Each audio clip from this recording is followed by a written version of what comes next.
Broadcasting live from the basement of the Pentagon. This is WTF Nation Radio. This is a public service announcement from C.T. Fletcher. I will not contribute to the pussification of a nation. Get your punk ass out there and work for it, motherfucker. Let's roll.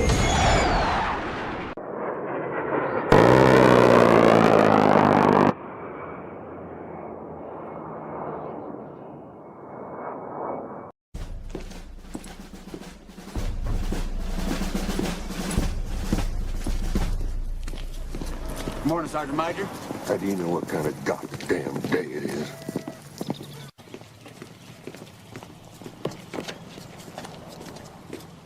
Beautiful morning, Sergeant Major. Are you a fucking weatherman now? You're listening to Sergeant's Time on WTF Nation Radio.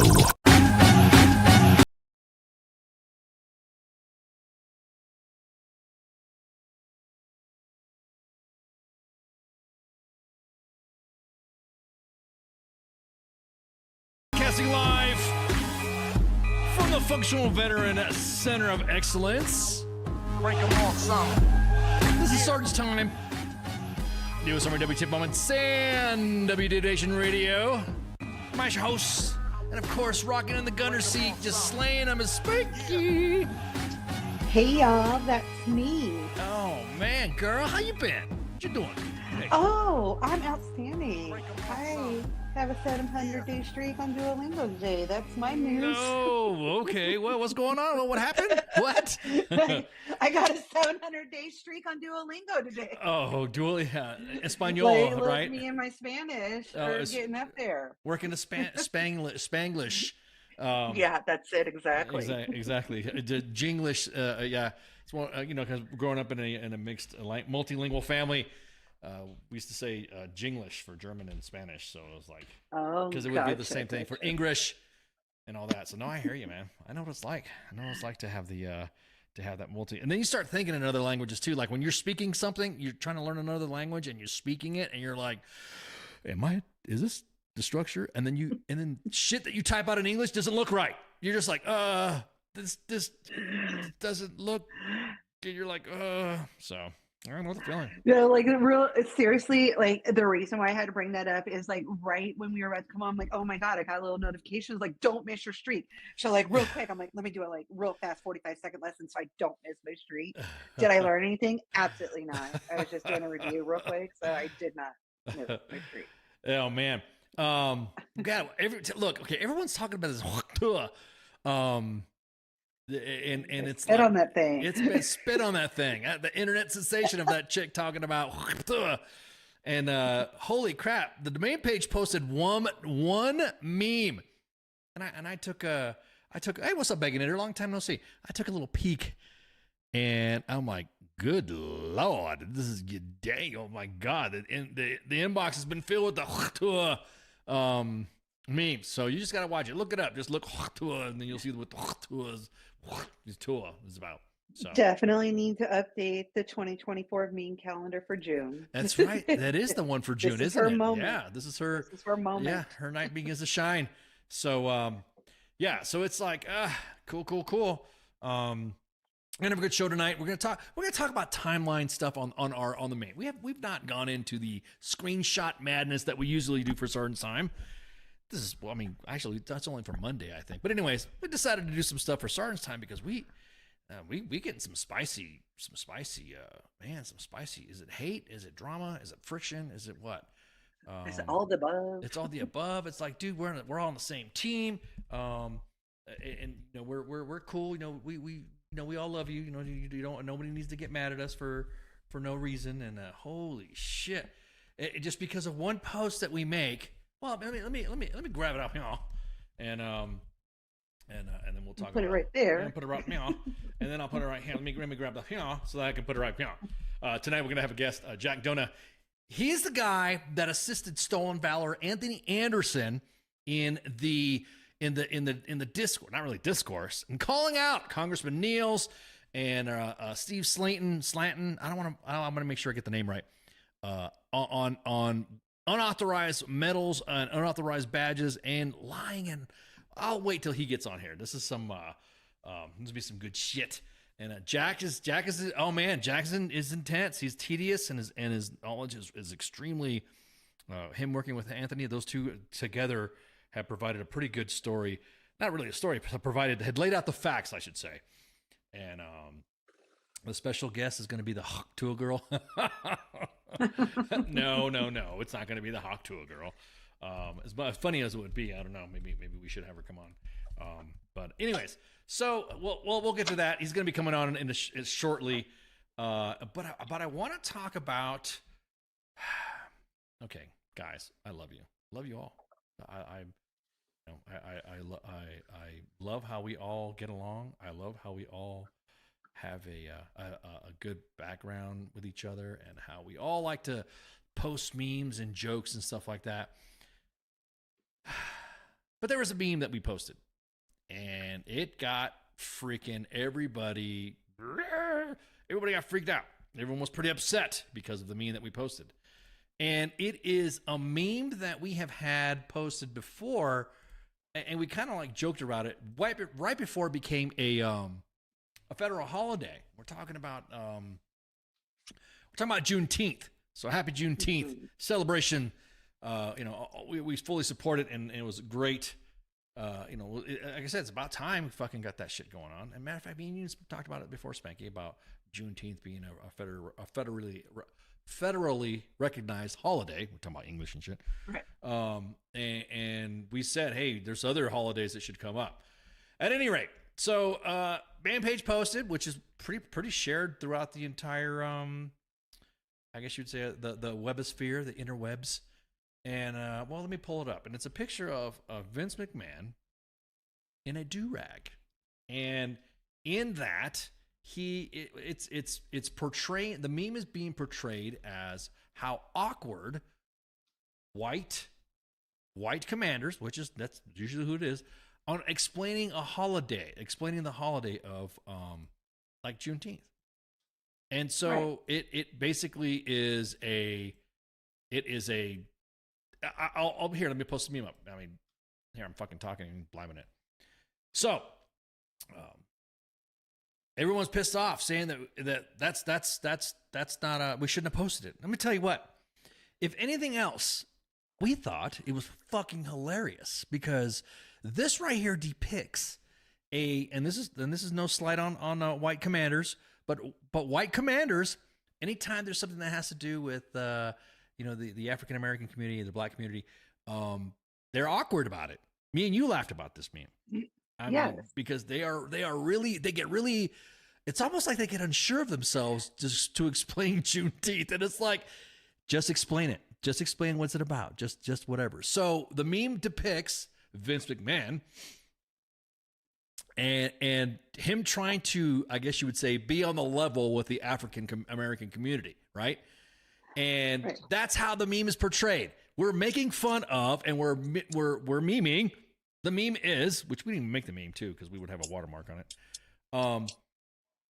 Memeing, non-minority commanders trying to explain minority, history, which is American history, anyways. But go ahead. And I want to say that, especially because I have spent most of my career in Texas. Right. All right. And before this was Juneteenth was a federal holiday. Correct. It has always been a big deal in Texas. Right. And it was a official holiday in Texas since 2017, I believe. Correct. When it was an official holiday. And it has always been a celebration in Texas ever since I can remember. Right, exactly. This has always been something that has been celebrated in Texas. And so I know exactly, as soon as I saw this meme, I immediately knew exactly what it was portraying and why, because it had always been the soldiers in Texas. Right. I mean, I learned about it like as soon as I moved here. Right. My kids had learned about it in school in Texas. Like Texas history is taught in Texas, just like Correct. I'm sure every state, because again, I grew up in all sorts of states and countries and everywhere, and learned about each state's history in every school that I went to, or Correct. Each country's history in every country I went to. So in Texas, you learn Texas history. All right. Right. And that's where Juneteenth is thought about. But again, I can kind of understand, like, if you did not grow up here until this started becoming like a federal holiday, or even like didn't even become an official Texas holiday until like about a decade ago. Right. So I like, again, I can get it, but I also understand the very big awkwardness. Like if you had, especially 10 years ago, you had never heard of it. Right, or exactly. See, that's the thing, I'm actually glad that it is brought up in the discussion, that because there's a lot of people that don't know what it is. Like you said, if you're out west, if you live out west, we all know what that is. That's Emancipation Day. Exactly that, Patrick. Yeah. Anyone know why it's not called Emancipation Day or something more descriptive? Which well, it's not called that because it. Well, I can't exactly say why, because Emancipation Day was supposed to be when Lincoln actually freed the slaves, bingo. But it didn't happen exactly. Texas because it was kept a secret from the slaves in Texas. Yes, because because the Emancipation Proclamation would be like, it was like in September, and announced that the Emancipation. Matter of fact, let me pull some notes here. Yeah, it happened. It didn't happen until 2 years later. Yeah, because, exactly. There you go. So all the slave owners in Texas didn't want. That's exactly it. On the internet. That's exactly it. News travels slow. That's exactly it. The slave owner in Texas did not want to free their slaves. Right. Yep. So looking here, I appreciate you guys for all the notes, man. Thank you. September 22nd. I'm doing this all the top of my head. I don't. No. Somebody have my notes. Somebody sent me the Wikipedia links, and I'm looking at it right now. So, we were both correct. I was off on the. Sorry. No, but I was off on the timing. I knew it was in September, but I didn't know exactly the date. So. Yeah, it's when President Abraham Lincoln announced the Emancipation Proclamation and would go into effect in 1863. And that right there, which, believe it or not, that's Latino Mexicans know that it's celebrated in Mexico. There's a festival in Mexico that celebrates Juneteenth. And that's exactly it. Basically, what it is for those of you that are not into the history thing, or basically what it is that Emancipation Proclamation happened, slaves were freed, and then the next thing you know, Texas is like, we're just not going to tell nobody. Well, again, even then, like, part of it is like they didn't want to, and then part of it is like Texas is far, from the East Coast. Yes. And by the time it got word to Texas, I can't remember the general's name that came and told slaves. General Granger. General Granger came by and said, matter of fact, here's some notes here. Let me pull up some notes. Yeah. There we go. Got more notes. You guys are on the ball tonight, man. Appreciate you sending me the notes. That's what I'm talking about. Fuck. I was like, man, I thought I was going to be all over the place in the notes. It's not. You guys are rocking. So. It has been a while since I took a Texas history course. Yeah, well, according to Texas, that is American history, right? And so here are the orders that General. Well, it is. Doggone it. Texas history is American history. Exactly, and so is Black history. That's what is American history. That's why I get. Anyway, so I get. Dude, I was called. Man, we were called some serious names in the chats. In the. All right, Roger. I see you, Anthony. We were caused. Who's that ice guy? Me, of course. I was called an N-word lover. I was called a, you guys are dividing the army. You guys are being divisive. You're picking on white people. And man, it's like when we posted up the beard stuff, and I got told that I was called boy, and was like, hey boy, and I'm like, right. Ooh, buddy, So here's the military orders that General Granger posted out. You will, hey, it's over. General orders people in Texas are informed that in accordance with the proclamation of the executive order, all slaves are free. That's it. That line right. Matter of fact, let me highlight that shit because that.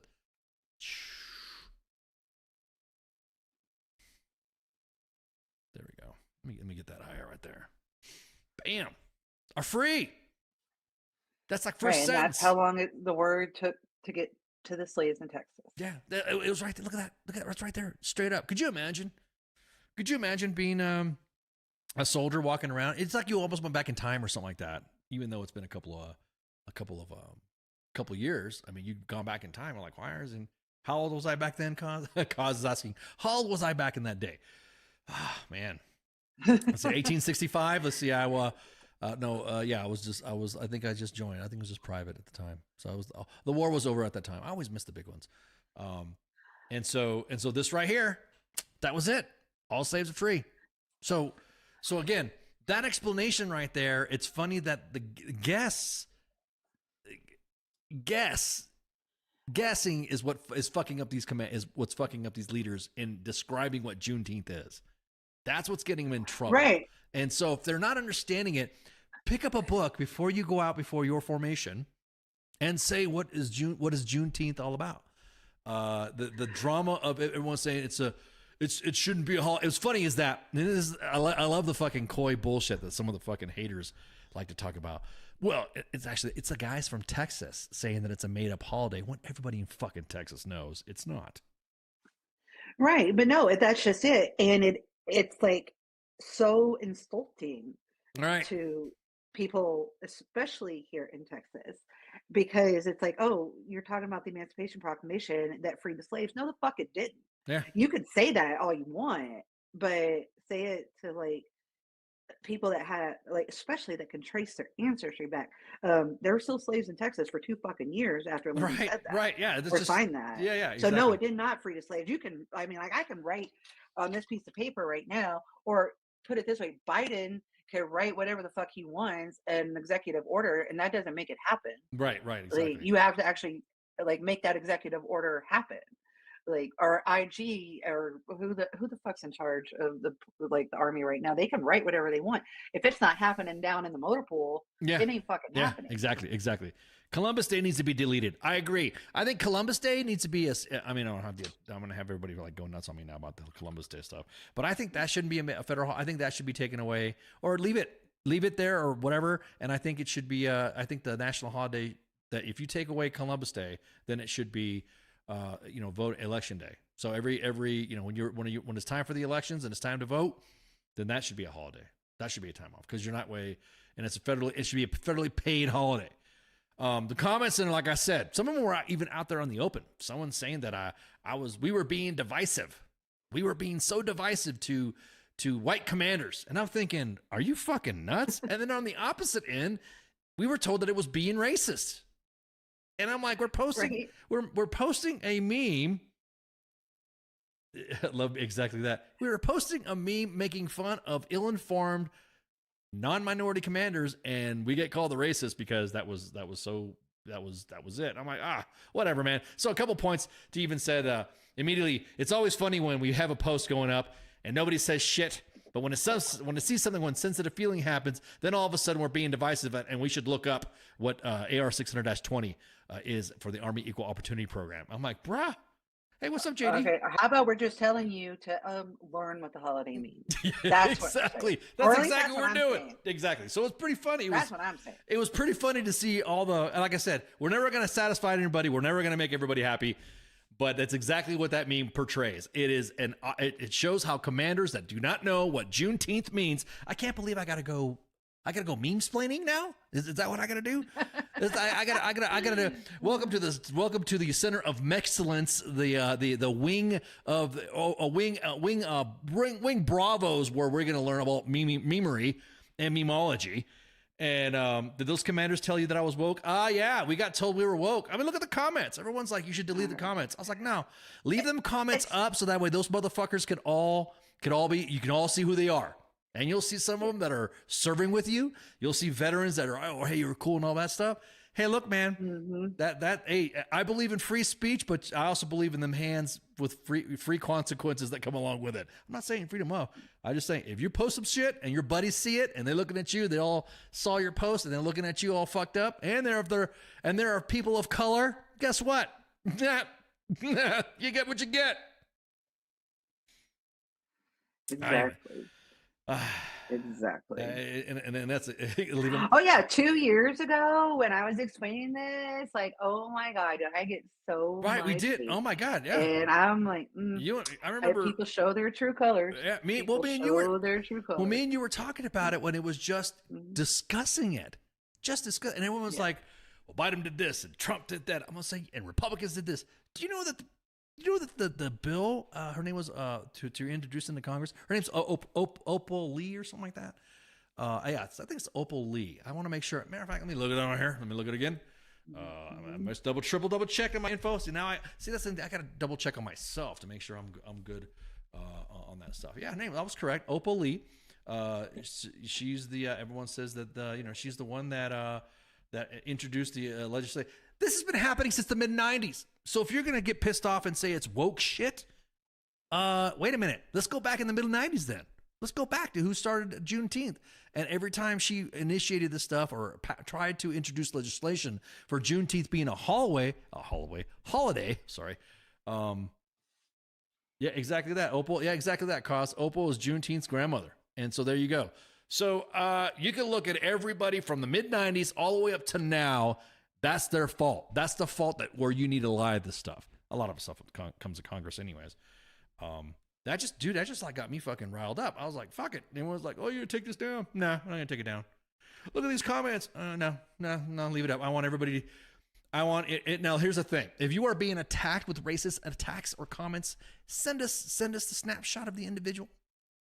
And we'll just go from there because we won't discuss the TTPs that we use to discuss it. But we'd be more than happy to let us know if someone's throwing some hate at you in your DMs. More than happy to do it. Fight in the comments.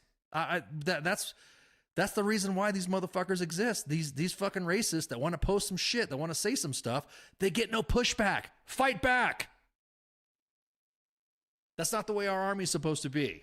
And everyone's like, oh, and don't get me wrong. I'm not saying both sides are going to have their agitators in this. Both sides are going to be, they're going to want, because some of them just can't get over whatever, or just like the fight. Hey, the holiday's done. The holiday's passed. Now, let's talk about the units. And real fast, just to answer Kaz's question, why did it take the extra 2 years? They deliberately withheld the information. Correct. That's just deliberately withheld it. Correct. There we go. Correct. There you go. So let's talk about the units. That was supposed to have been a day off for everyone. And I guarantee it, the 101st, the 3rd Infantry Division, the 1st Armored Division, name your division. I think with the exception of the 82nd, because, I don't know, Center of the Universe, Becca Bragg, whatever, back at Liberty.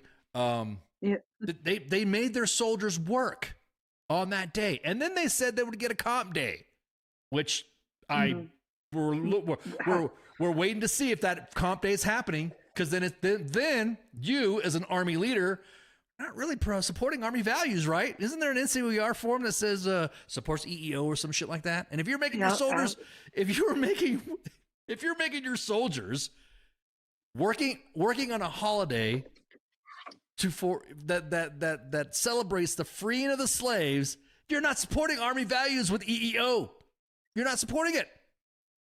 No. I love it. I love this back and forth shit. These EUCOM rotations, man. I'm telling you what, these EUCOM rotations are what destroy. We see it in the inbox every fucking day. You're destroying your fucking units with this bullshit. We're destroying the Army with this shit. I was just talking to some friends about, just one friend. I was talking about the Army should just go on GRF cycle, which is the Global Response Force. The whole Army should go the model of 18th Airborne Corps with the way they do their modeling for deployments and how they deploy and how they do PME and all that. Because it's almost like we got so comfortable with the GWAT that we lost all those fucking taking care of the soldiers part in the garrison shit that I like I said, I say this again. We've said this before, Spanky. Soldiers today retrain them. Yeah. Soldiers today have it worse than what me and you had. Oh, absolutely. Like there was a time when, family time was enforced. And if you're going to get back to a garrison army, you have to get back to a garrison army. Right. Or reenlistment and everything else is never, or retention and reenlistment is never going to get back to what it needs to be for a garrison army. No. It's just not. If you keep treating them like shit. I'm like, we can all sit there and we know what the problem is, and I see it, but are they going to listen to Spanky? Are they going to listen to Ice? I know they're not. No. They're not. We sit there and we can tell them what the problem is. You have a generation of soldiers that raise today's kids, and they're like, that's why they're not joining. But they're not going to listen to us. We raised Gen Z, and that's why Gen Z is not joining. It's because they saw us, spend 20 years at war while we were raising them. Yeah. And like, okay, well, now that we're not in Infinity War anymore, like, why are you still working like you are? Right. And why are we having burnout? Why are our soldiers? Why are our soldiers now? I'm gonna tell you what, and this directly correlates. You know how everyone talks about, oh, it's discipline, oh, it's standards, oh, it's discipline. Hey, look, dude, you can't say it's discipline when you don't give the troops fucking time to do shit. The rooms are all fucked up. They're never in there. They never get to go back in and fucking decompress. So this is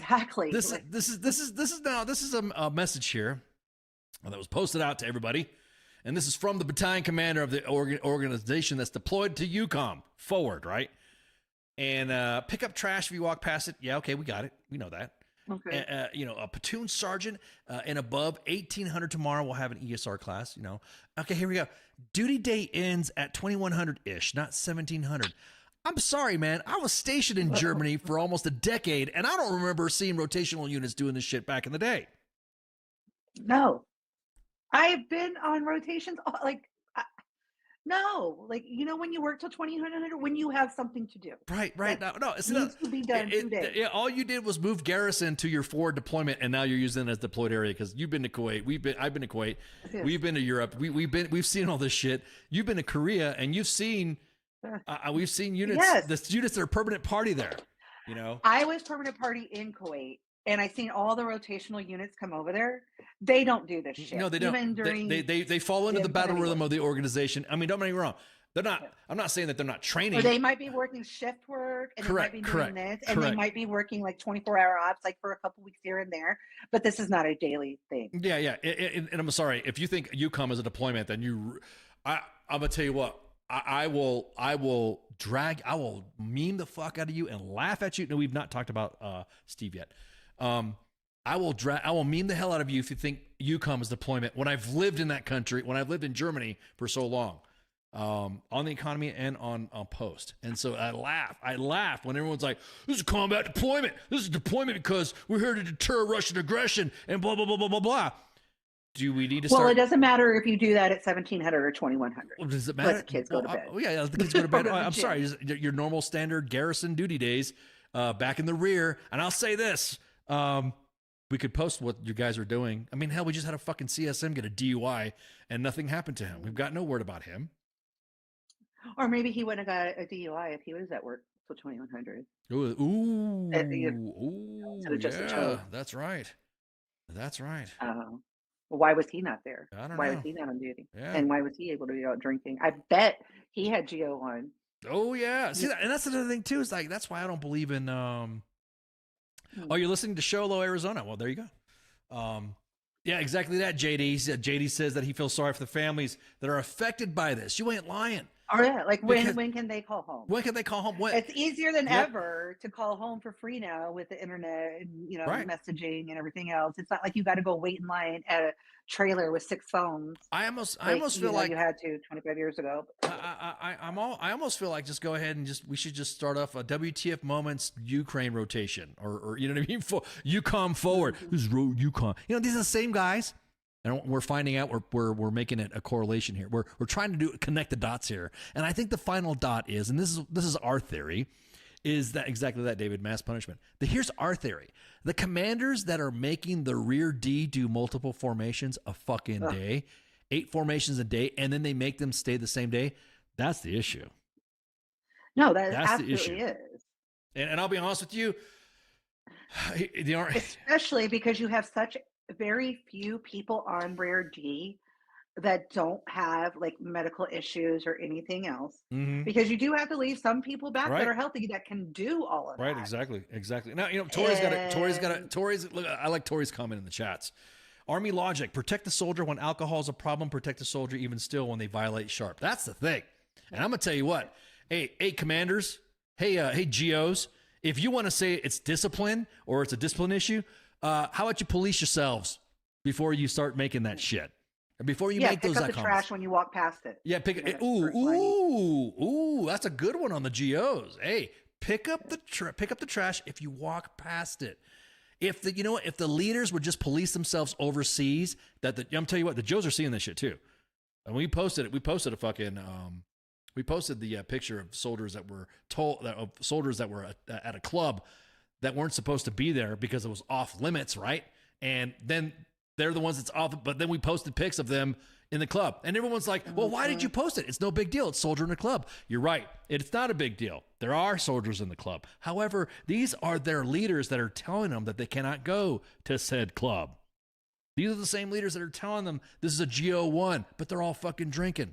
These are the same soldiers that are watching their leaders when you say, don't go out there and fuck the locals, are out there fucking the locals. You are violating the very same policy that you're slamming your soldiers on. That's what, yeah, exactly that. Don't throw the trash on the ground. Kick the trash out. Kick the trash out. Kick the trash out. So I love the everyone's, well, you guys are, it's not a big deal. It's not a big deal. It's these soldiers are out there having a good time at a club in the local economy. Yeah, that's what I did when I was stationed in Europe. But you guys are making it like a fucking fob mentality. It's funny that they deployed Infinity War to Europe. They deployed the GWAT mentality to Europe. It's like, dude. Oh, they did it to Korea too when they started putting the rotational units on Korea. And then it's like, oh, you got to lock them down and they can't go anywhere. It's like, let these soldiers go. Right. Let them because then what happens is if you lock them down and you put that GWAT mentality on them, then they fuck up. Yep, exactly. That's when they're like, oh, they're like. Well, see, I got just right before the show, I got the streets from the said locale of the unit, and so just real quick, asking about, hey, what about, hey, we got listeners out of Korea too. Hey, what's up?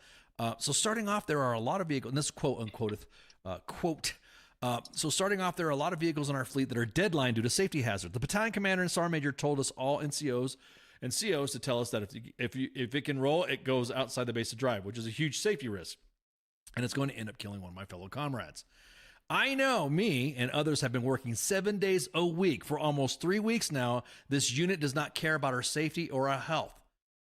The NCOs, Sergeant First Class and above, don't give a fuck about us and just watch us do half the work all the time anyways while they lollygag and sit in the office. Oh, because they probably want to go to the club.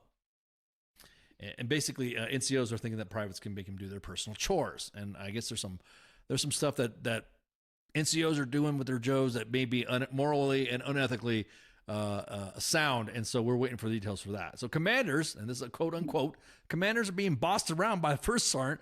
For those who don't know, the commander is the highest ranking soldier in the company. That's right. That's a good point. I mean, on paper. Yeah, exactly. Yeah, exactly. Well, just say, hey, you're sure a surfer sergeant. You may run the company, but I fucking command it. That's what that needs. The whole mentality is that commanders need to go back to asserting their command authority, and Big Sarge is the one that's fucking doing it. It's Big Sarge. This is what it is. Weapons are expected to be clean without half the supplies given to us, and then soldiers making less than. And this is he's like personal rant. Soldiers making less than 1,900 hours a month, working close to damn near 16 hours a day and getting paid. I'm not even 21 yet, and I have injuries that are going to last me for the rest of my life. That's just one fucking quote. The other quote that we got. On top of working 09 to 2100 every day of the week, even Saturday and Sunday, they're having soldiers do PT on Saturday and Sunday. This is EUCOM. What's going on? So I'm like, well, you're right. What is going on? Okay, I think we're gonna have to do a EUCOM day or something like that. Get some posts generated just for the EUCOM. Just real quick to understand that if you have units that are coming back and there's a fucking snafu with dates and redeployment dates, U.S. Army WTF Moments and WTF Nation will not post redeployment dates and times and dates. That's for you. That right there. That's a little too close to the OPSEC thingy, and we're not going to violate that. So we were definitely not going to post. So if you send us some tea, leave out the dates. Yeah. Because and dates and times change all the time. Exactly. That's the Air Force's fault. Yeah, exactly. Yeah, well, and contracted air, of course. Contracted air out of Kuwait is always seriously, that's gonna never get fixed ever unless you buy your own plane. Right. Get your own ride home. Yeah, get your own ride home. So so that's one of the biggest things too that I think soldiers need to understand is that, hey, you better you have some flexibility. There are some Army things that happens, but this right here, this I'm sorry, man. I cannot see why somebody imagine being stationed in Germany watching this shit happening. Imagine being stationed at some of these places and going, what the fuck? Why is this unit doing PT every day? Why are they waking me up with all of this running cadence on a Sunday? Yeah, well, exactly. Yeah. Don't they have the European quiet hours shit going on? What's going on? Why? You know, it's always funny. I mean, I was told when I first got assigned to U.S. Army Europe that there's the U.S. Army Europe, and then there's the U.S. Army. It's a different army out here. I'm like, what? No way. It's the Army. They're going to be different. And then as I was stationed there, and then the GWAT was going on, then I'm like, oh, okay, I see what's going on here. Everyone's, you know, they had got rotational units doing their shit before they headed off to Iraq or Afghanistan. I'm like, God, man. So I think personally, I think we should. I'm not saying that we shouldn't have rotational units. I just think the way we're going about it is wrong. We're not, if you're on garrison, whatever, it's almost like the firehouse. You know, I'm making a wild comparison here, but it's like the fire department at the firehouse, and they have firefighters around the area hanging out doing their normal garrison stuff. And then if there's an emergency, then they get ready and they go do their stuff, right? Well, the same thing should be for these rotational. I don't know. Something's got to give, because I'm gonna tell you what, you're burning the kids out, and you know, if we don't address this, then I think it's going to get worse. Like going back on the Sharp thing, we should not have, Alex says we should not have rotational units. I agree. I agree. I mean, why did we take all these units out? Yeah, exactly. I think we should put both divisions back in Europe with a headquarters to command them, and a corps and some brigades. I don't know, the way it used to be. And so that way, exactly. And so that way, it's you know, you're seeing it happening. So it's like, it's like I said, stationed in Europe, 1st Armored Division was there. The 3rd Infantry Division was there, and then it became the 1st Infantry Division, and it was there. It was already there. They were already stationed there, and there was already separate brigades there. There was already Divardi there. They had a headquarters. They had a. So again, it's one of those things to where I'm like, dude, we've done this smart before. Why can't we fucking do this smart right now? It's almost like I don't know. Did you like kick I don't know. Did you kick out everybody that was, you know, smart in this? I mean, it's just looking like if you're going to keep sending all these rotational units back over there, you might as well just, you know, go ahead and put them permanent units back over. Right. Well, even Poland, back in Korea, in Europe. Yeah. Poland offered Fort Trump. I know we joke around and stuff like that about a post being named Trump, but they were making the hyperbole about making a post for Fort Trump, and that'd have been good enough. That would have been not Fort Trump, but yeah, exactly. You know, yeah. Third ID would break Germany somehow. Third ID was already there. That's what I'm saying there, Baconator. It was already there. It was already there. There was no need to move it, no need to chain it. So anyways, we're going to take a quick break right now. And then with our host, I'm the host. Wait a minute. We're the hosts. Wait, our guest. Yes, that's us. Yeah, that's us. So we're going to have our guest, retired Master Sergeant Jack Dona, to talk about, man. Look, this is a Monday edition topic, but that's going into Sergeant's Time topics, if that makes any sense. So that's why I have to allow it every now and then. Yeah, exactly. So this is kind of one of the things. Bringing this Stolen Valor shit just blows me the fuck away. So stand by, refill your glasses, hit the head, and then we'll be right back. So stand by, shouts. Shot. WTF Nation Radio. WTF Nation Radio. Take it from me, Ice. You can't just float around space not caring about stuff forever. The voice of U.S. Army. WTF Moments. This is WTF Nation Radio. Shit in the bag, Pogue.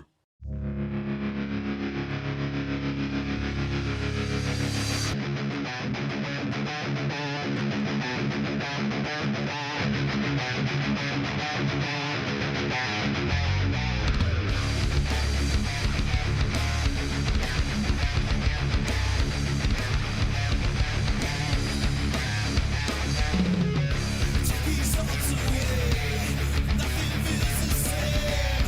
Let it all be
Yo.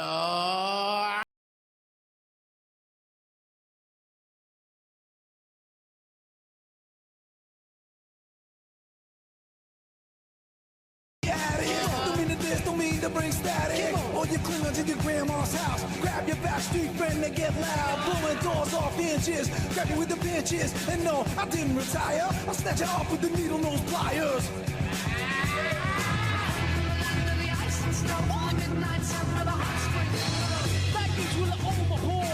With the you never seen before.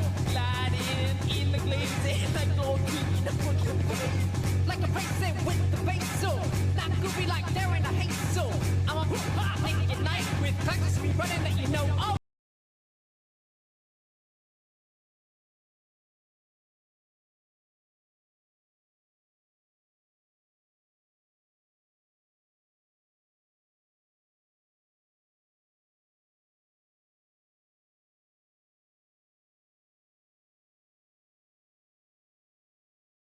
Remain calm, no belong, cause my ball ain't fast, so what's up with that? I got friends and family that I respect. When I think I'm too good, they put me in check. Don't believe when I say I'm no better than you, except when I rap, so I guess it ain't true like that, Joel, and you just don't stop. Guaranteed to make your body rock. Check it out. What's it all about? Work it out. Let's turn this party out. Check it out. What's it all about? Work it out. Let's turn this party out. Say, Doc, what's the condition? I'm a man that's on a mission. Said, son, you better listen. Stuck in your is an electrician. Like a scientist. When I'm applying this method of controlling my mind like Einstein or rap the Duke of What. Now, hey, nigga, but now what the deal? I didn't know you go for that mass appeal. So I'm calling to Lucci. Some of my potato. I stole your mic, but you won't see it later. Cause I work magic like a magician. I add up the mathematician and the bank cashier. Engineer, I wear cotton in the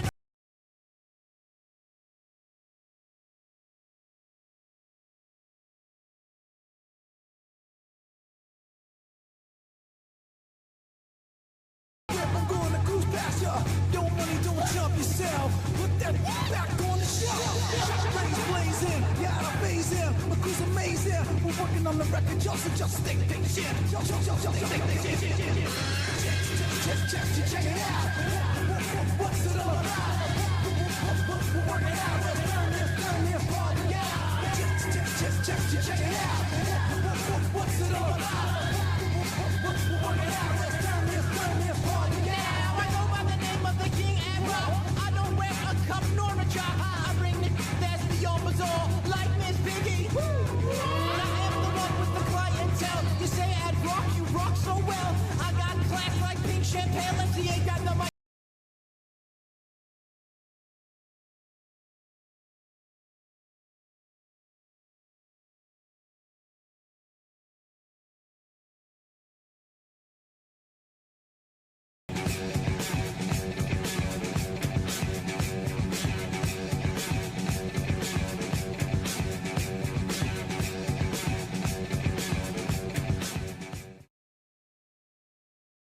What is this Facebook Live?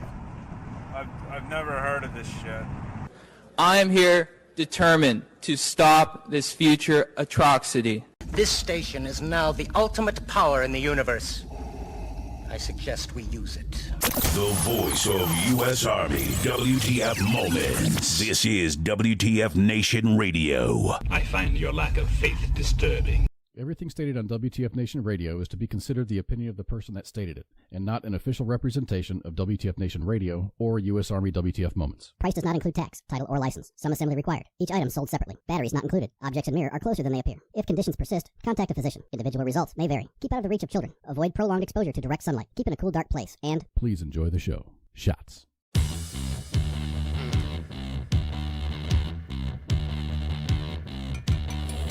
And we are back. Hope you guys pop some popcorn, got your coffee and your shots ready. For my guest Jack, I was gonna call him Jack because he keeps calling me by my rank. Anyways, hey Jack Dona, welcome to WTF Nation Radio and U.S. Army WTF Moments. How you doing, man? Pretty good. Glad to be on board. Yeah, dude, it's woo. Okay, so just real quick background story of how me and Jack met. And the thing is that we were talking about Congressman Troy Niels and his unauthorized wear of his a combat infantryman's badge, not his, because he wasn't authorized that. And then we talked a little bit about Steve Slaton, and so we skimmed the top. And of course, you know how the media network works. Somebody says, "Hey, man, they just talked about you. Once you post it up, they just this and this." And I was notified to hey, Jack wants to wants to shoot the shit with you. So hey, all right, it's cool.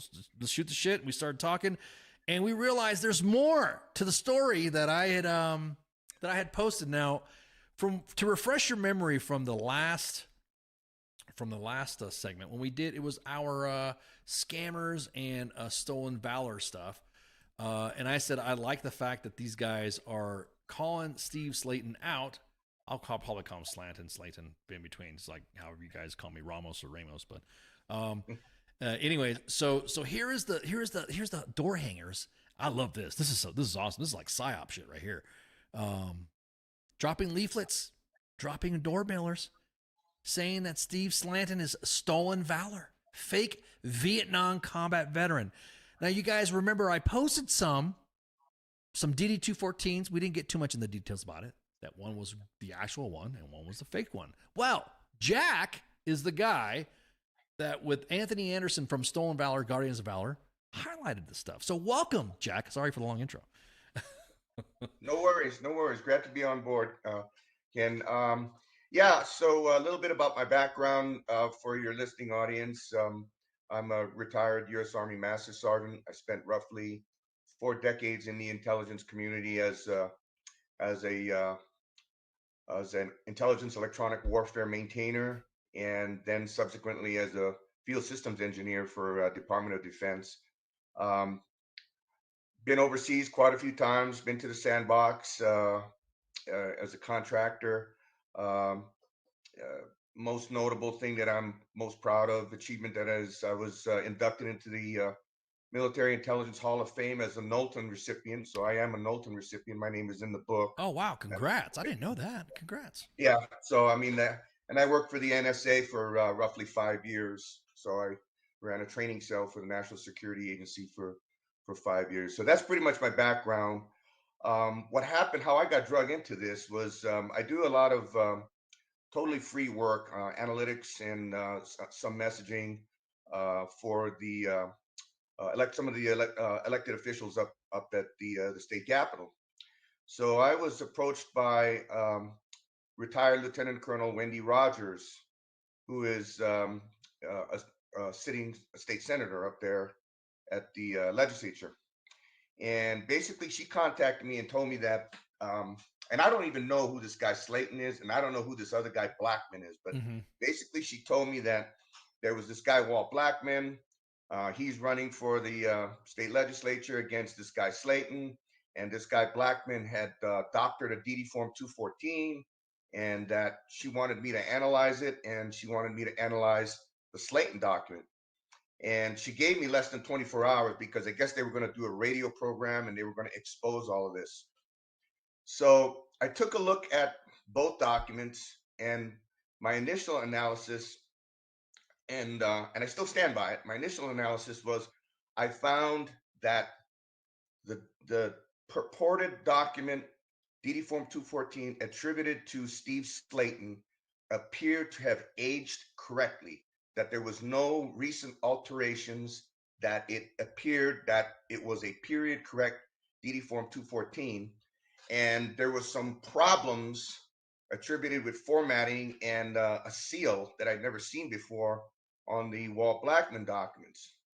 So that was my initial analysis, my preliminary. They did the radio show, and of course they said, oh, look, Jack Dona said this, Jack Dona said that, this and that. But I read the article by Molly Ottman. Molly Ottman is the one who broke this with Guardians of the Green Berets, Steve Anson. And I said, well, I better take a second look at this, a more intense look at it. And so this instead of having like 16, 17 hours to do an analysis, I took about 4 or 5 days. And at the end of it, I wrote an addendum report that basically I stated that the DD Form 214 attributed to by Steve Slaton is likely a doctored, somebody doctored that. I don't know if Steve Slaton did it. I don't know, somebody, but it appears to have been doctored. There's awards on there that he was awarded that do not appear in the National Archives copy. Steve Anson of Guardians of the Green Beret actually sent me communications that he received from the National Archives, and the National Archives come right out and say that one right there that you've got on the screen, that right there does not exist in any of the databases. So what you have is you have a situation here where it appears that someone added, they added the good conduct, they added an Army Commendation Medal, they added, I think there's a good conduct medal on there also, but the big one is the Vietnam Service Medal. Now, where do I begin? We got plenty of time. Go for it. Yeah. So if you look at the timeline, we'll start with the timeline. Okay, Mr. Slaton was born on February 15th, 1955. Okay, by the DD Form 214, both of them, it says that he entered active duty on June 29th, 1973. So that would have made him 18 years old. He came in under MOS 67 Yankee, and that's an AH-1G helicopter repairman. It's basically the Cobra gunship. Mm-hmm. Now, if you do the math, you figure basic training, maybe did a week of casual, then he did his 8 weeks. So he likely graduated in September of 1973. Okay. Then 67 Series CMF had an AIT of roughly, I think it was like 10 to 12 weeks. And so he likely graduated in November of 1973. So in November of 1973, November-December timeframe, he would have then been subsequently assigned to Korea, which he was. He was assigned to Camp LaGuardia, South Korea, which is in Uijeonbu. It's up north. And here's where it gets crazy. He's claiming to actually be a helicopter pilot, and he claims that he was on secret missions from the 128th Aviation Assault Helicopter Unit, and that he was sent in embedded to do secret missions in Vietnam.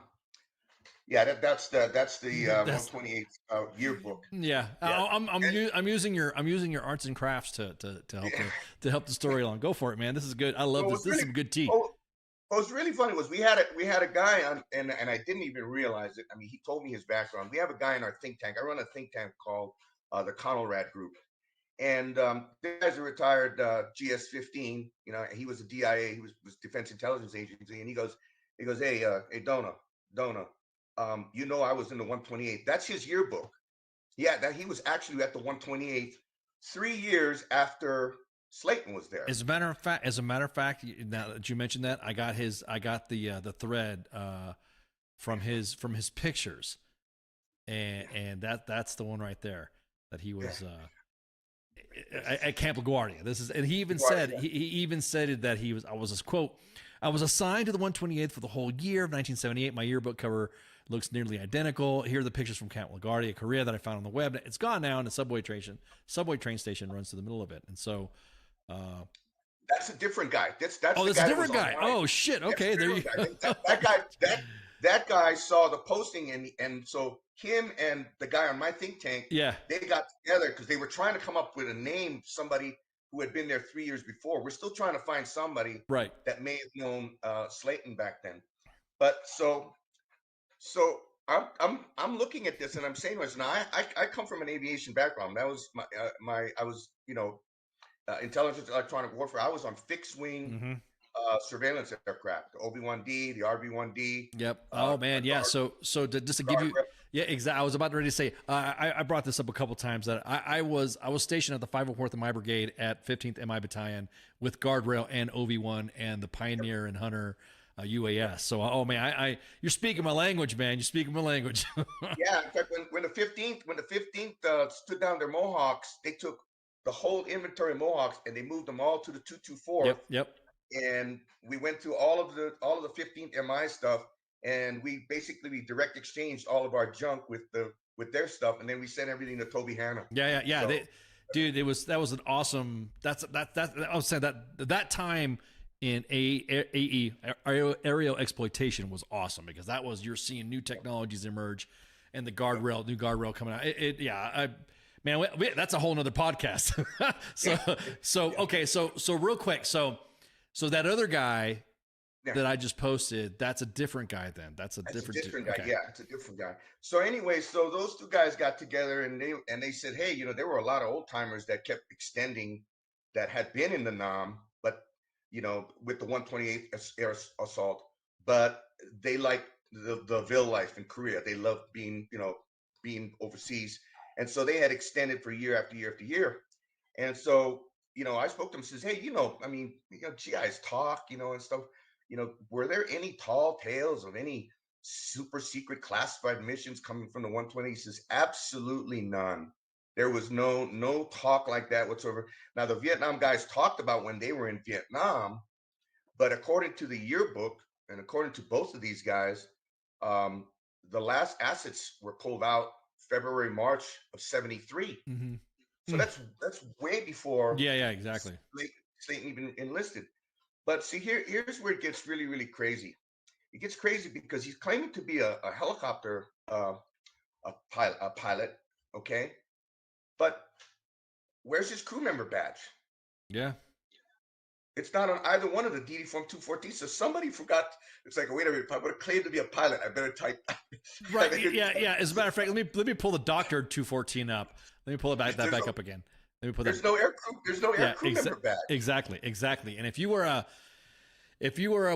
right seater on a Mohawk, or if you were a crew member, if you were an operator working the systems in the guard. See, that's another thing too. I'm so glad that I'm familiar with this too, because if you're authorized to wear crew time, if you got crew time manning the equipment, then you're authorized to wear the wings.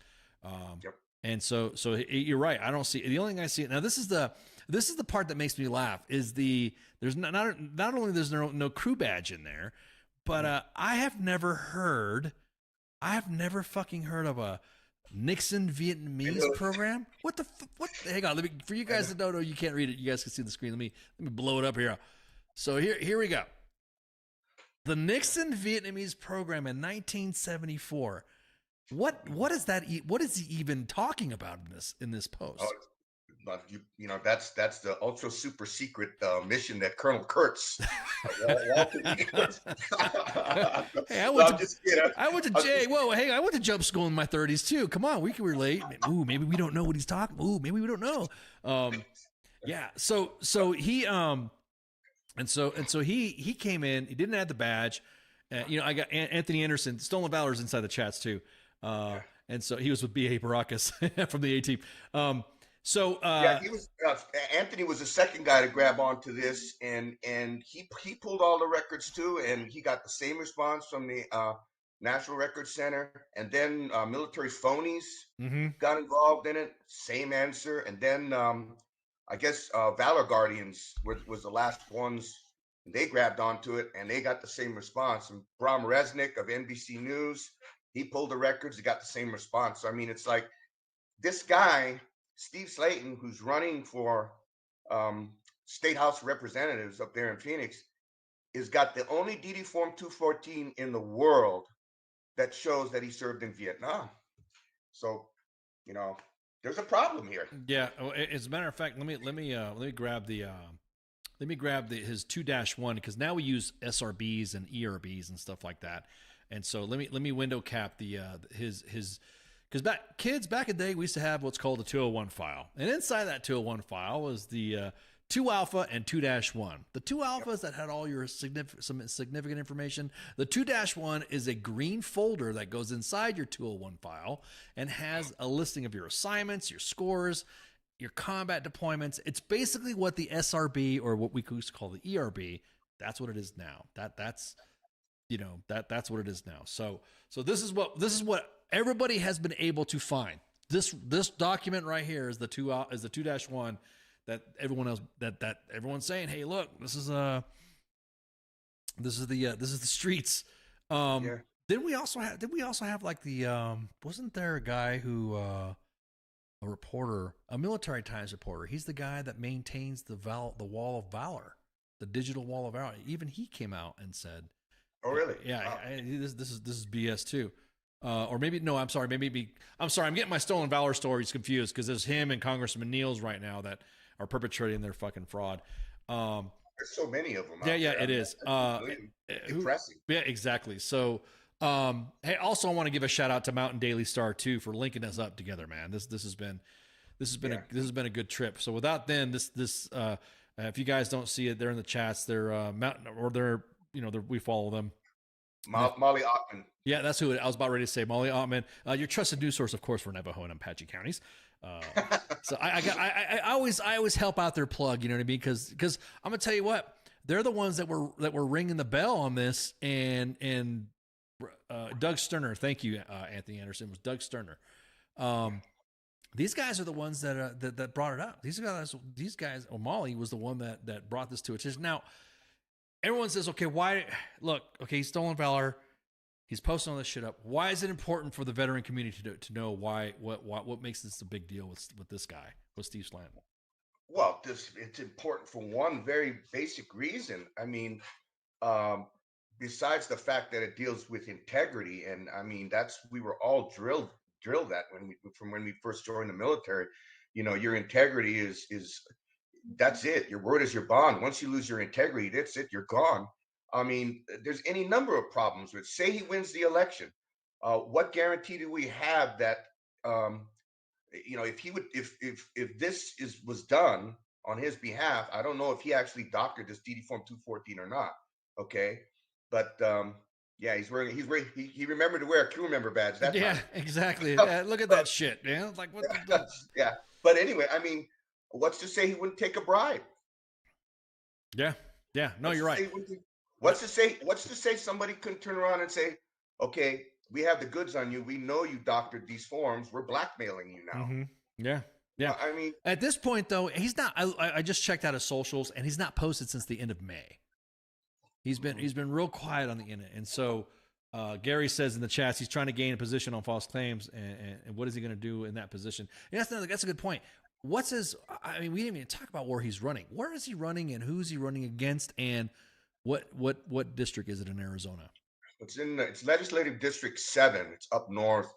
It's the Payson, Sholo area, northern Arizona, Apache County. He's running. There's 5 other people running against him. He's running dead last right now. I think he's polling like 6% in the polls. And here's where it gets really, really crazy. Okay, this guy is being supported by Wendy Rogers, Senator Wendy Rogers. I mean, everything that has been revealed, not just by me, but by Anthony, by Steve Anson, Valor Guardians, all of these different all of this information, to include the email with the actual communications coming from the National Records Center.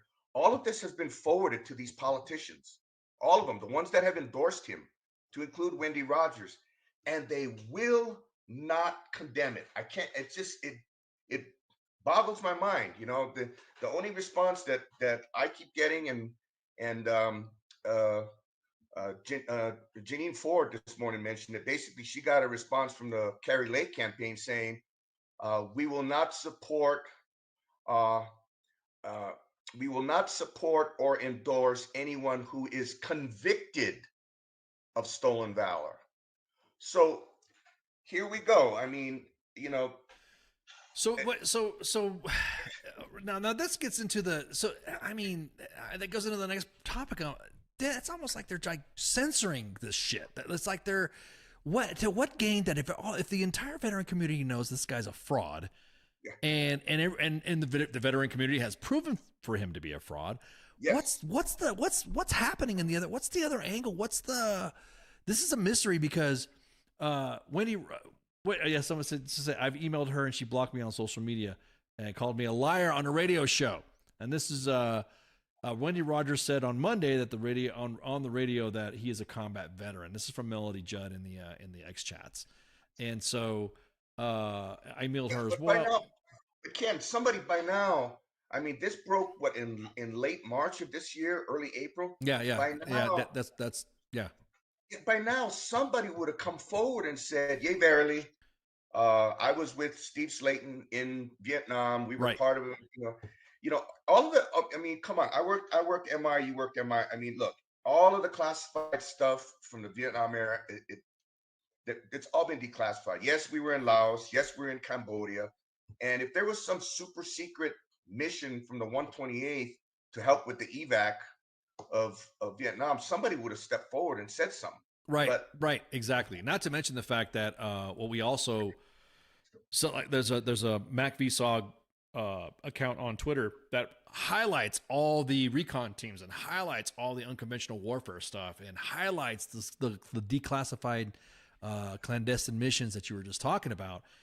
And I'll be honest with you, going back to the censoring, you just did an interview, didn't you? Did you just do because Anthony's talking about he's been called a fraud, or he's been getting a lot called him a liar on a radio show. But now didn't you just sit in an interview with somebody and I was just interviewed this morning with Seth Castle by Janine Ford, who used to be a reporter for KPNX, and now she has her own radio show. So she interviewed us this morning. But I think what you're referring to, what you're alluding to, is that radio station up there, KMOG, and it's a big radio station. They broadcast up there in the Payson area, and the one of the anchors there, his name is Colonel Murphy, and he's the one that takes all of the calls, and he has the candidates come on, do their candidate forum, and he invited me and gave me the station manager's contact info and said, "Hey, why don't you come on KMOG?" And I said, "Can I bring Cap Keschel on? Because he's a former intelligence officer. His work's been recognized directly by Trump. And so he says, "Yeah, let's do it." So I paid the $200 for my 1 hour, and we did a little flyer. Wait, so okay, real quick, I'm gonna tell you right now that no money has been exchanged for Jack to come on. He is here on his free will. I just can't believe that you have to pay. You have to pay for an interview. Yeah. That's they said you can buy an hour. It's $200. So they took the $200 and we did a little flyer and we were distributing it online and everything. And next thing I know, I get a text message from the station manager and from Colonel Murphy, the anchor that does the show. It says the advertisers and the owners do not want you on. They do not want you and Cap Keschel on. We are going to be returning your money to you. We feel that this is an attack on a candidate and it's an ambush. And so, we don't want you on. And, so, I responded to him and I said, all we're going to do is lay out facts that credible news sources. I mean, Bram Resnick is been around for decades in Arizona, and he's reporter for NBC News, KPNX. Right. And all we were going to do was lay out the facts, just like what we're doing right now, Ken. Right. And they didn't want it. This is the owners and advertisers were very upset, and we don't want you on. We're going to give you your money back. So I just logged in about a half hour before we went on the show, and they returned my money. So. Wow. But, fucking. This is what's messed up about this. This is what's so jacked up about them. I mean, it's really freaking stupid because what they're doing is they're stifling speech. Exactly. They're stifling speech. I paid for an hour, okay, and I was very clear about what I was going to talk about. But somebody made some phone calls and said, "Don't let these two guys on. We don't want these two guys on." Now.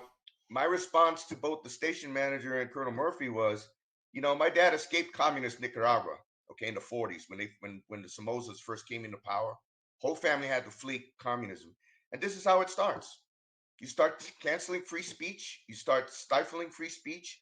And this is censorship. I told him this is flat out censorship. I'm gonna say right now on this too that it is.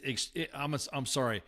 Hey, look, I just started doing this video media journalism stuff. But even everybody exactly that. There's people in the comments going, "What the fuck? It's dishonest journalism." Even I know that. First off, if you come on to WTF Nation Radio, U.S. Army WTF Moments, nobody has to pay to come on. They get an hour to shoot the shit with us, and they get to show their wares. I just cannot fathom. I cannot, in my English as a second language mind, that a media outlet would take your money, didn't like what you said, and refund you, and then just not air it. I mean, do you have any video? Did you record that stuff? And then, I mean, no, I never got to be on. It was supposed to be on. It was going to be on tomorrow between 4 and 5 p.m. And all we did was we did a flyer. It was my photo, Captain Keshel's photo. Hey, we're going to be on KMOG. Right. We didn't even say we were going to talk about Slaton. It didn't even say that on the flyer that we distributed. Mm-hmm. We were just going to come on the radio show, and all of a sudden they pulled the plug on us, just boom, like that. Because that. Now, look, we try to be, especially on Sergeant's time, we try to be as apolitical. We want to talk about Army issues and NCO issues and leader issues and stuff like that. I don't know if you heard the first part of the story about how we just talk about general military issues and stuff like that. But this gets into the integrity of now you are now showing somebody who's a fake. He did serve. I'm not saying he's not a fake veteran, but his fake combat veteran status and his accolades and whatever programs he said. It's all fake. I don't even know what's the political affiliation in this stuff. Who are these supporters? Who supports them? Are they Republican? They're Republicans. Okay. Now, are they Republicans? I'm just mind blown. I can't believe that a Republican candidate. I'll be honest with you. I'm gonna connect some dots here, but I think there was probably some Republicans involved in getting your shit pulled. I don't want to throw the tinfoil out, but. I think so too. I think some phone calls were made. I mean, like I said, we didn't even put on the flyer who we were going to talk about. But as soon as they saw that me and Captain K were going to be on there, they pulled the plug. Now, I can't understand for the life of me. I don't want to mention their names because some of them are my friends and everything. But a lot of those people up there served in uniform in the legislature, and their fallback position is. Well, Jack, Mr. Slaton is entitled to due process in a court of law. Who's going to bring the lawsuit? Who's suing who? I mean, listen, if Guardians of the Green Beret and Anthony of Stolen Valor 1, if those guys outed somebody incorrectly, they would have got their pants sued by now. That's kind of funny because that's the majority of some of the shadiness. Now, again, I don't want to get political, but that's some of the shadiness of that stuff. It's like they want to perpetuate the freedom of speech, and uphold the law, rule of law. But then as soon as fucking something like this comes out, they censored you, pretty much. And then rule of law, bro. You don't need to fucking due process. The process is there. We as veterans exercise that process to highlight this guy's a fraud. This guy's papers ain't legit. Right. I mean, it's exactly right. And this is what I've been pointing out. It's just, I cannot understand why people have not pulled their endorsements, why people are not speaking out about this. It's almost like they just want to, we'll just shine it. We'll just shine the brass and it'll be okay. We'll just put it off to the side and it'll be okay. And I got to tell you, Ken, it's not. I've spoken with the American Legion commander up there. I've spoken with another group of veterans that meets up there, and they're pissed. Yeah, they're freaking extremely pissed, and they're pissed. And the main reason why they're really upset is because you have a retired Lieutenant Colonel, Wendy Rogers, who is a sitting state senator, okay, going around telling everybody Slaton served in Vietnam. He did serve in Vietnam. Now, the last time I spoke with her, I was on speaking terms with her. I imagine I'm not anymore. The last time I spoke to her on the phone, she chastised me for doing my addendum analysis. And I said, what's wrong? I said, what's wrong with it? Exactly. Tell me what's wrong with it. I mean, I'm pointing out the fact that there's serious problems with this guy's DD Form 214. And she said to me, hold on to your hat. She said to me, Jack, you don't understand. I've looked into Steve Slaton's eyes. I've seen his soul. I know the man. I know his heart. I'm like, what the hell does that even freaking mean? That is like some serious cringe shit, though, man. That's like that's exactly what she said to me. I'm like, what does that even mean? Oh, because it's funny because because it's me, you, and Anthony go back and forth and exchange DMs and exchange hey, did you see this, or hey, did you see that? And one of the things that Anthony brought his attention, and he's like, he still has his fucking helicopter on his goddamn campaign thing. He's got the helicopter there. Even after being called the fuck out, he's got Steve Slaton right there. Look at that. Hang on, I'm gonna zoom it in there. He's got the care. Look at that. The Cobra gunship. The Cobra gunship. Yeah, he's got the AH-1. Now look, man. Let me comment about this. When the last time that I spoke with Rogers, I had gone to his website, and you can still see it on Guardians of the Green Beret, because they did a screen cap. They did a screen capture of it. I called up Rogers and I said, why does he have retired U.S. Army on his website? He is not retired U.S. Army. No. And so right after I said that to her, the next day, lo and behold, it disappeared. But you can still see a screen cap of it, Yeah, I'm just looking at this stuff right here, and it's just like looking through this stuff, and it's endorsed by Mark Fincham, and he's got all the. He's on there. So that's the thing too, is I never get to find out. Because if I get to find out when somebody's coming on live and you get to call in, I'm going to call in and I'm going to say, hey, dude, and that's something too, is like because now I noticed, and this is just something that I've observed, is that there is, like you said, there's something protecting him, and I don't know. I mean, dude, we talk. Look, no matter the party, it's always one party's blaming each other for whatever conspiracy. This is a fucking conspiracy. This is a conspiracy theory. Dream right here. That I'm surprised that fucking I'm not surprised that most of the individuals on the MAGA side and the Republican side, in the Republican, swimming around in there, or the liberal side with the left swimming around in there, have not said this is like, what the hell's going on? Well, they did an event. I don't know if you followed this. It was a couple weekends ago. They did an event up there in Sholo at the Trump store at his store. Oh, yes. And we got wind of it. Me and the captain got wind of it, and we were burning up the phones. We were calling anybody we could. Do not let Carrie Lake go to this event. Don't let her go to this event. And guess what? She went to the event anyway, and it's God. See, that's you bring up a good question. Bring up a good point. It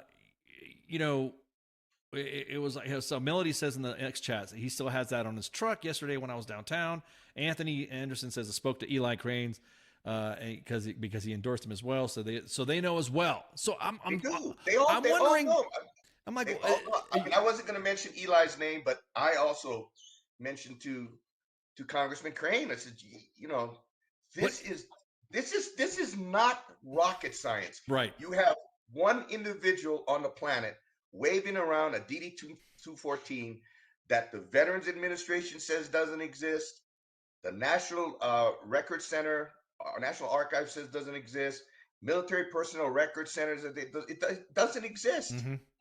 And everybody who tries to report on it gets, well, except for you. We're not deleting shit, by the way. If anybody wants to call me up and says this interview is what I ain't deleting it. Sorry, the WTF Nation is owed this because there are some veterans and active duty military personnel that are in Arizona, that live in Arizona, that need to know this shit. They really need, because I'm surprised Carrie Lake hasn't said, hey, what the fuck, dude? What's going on? Because Oh, she did. She gave a statement. She gave a statement she gave a statement to Janine Ford, the one I interviewed with this morning, with the captain. And basically the statement was along the lines of, we will not support and we will not endorse anyone who is convicted of stolen valor. Well, okay, so here's the deal with this. Okay, it's my understanding, and I'm not an attorney, but the Stolen Valor Act basically entails the top medals: Medal of Honor, Silver Star. I think the Service Crosses. If you try to make any type of money by saying you were awarded those, then they can nail you. They can nail you for stolen valor. But like I think Mr. Resnick put it very eloquently. Basically, it may not meet the level of stolen valor as a violation of the law and the act itself, but this is clearly stolen valor. Yeah. As far And as I think integrity. Maybe the language of the act needs to be changed. Maybe somebody needs to introduce legislation to change the language of the act to where we add veteran status or add falsification. Because I'm going to tell you what, if I falsify a document, it's my ass, or it's actually anybody's ass. And falsifying a DD-214, you would think that's a document that you could get, and even says any alterations makes this null and void. We always get told you can't, even when you sign documents.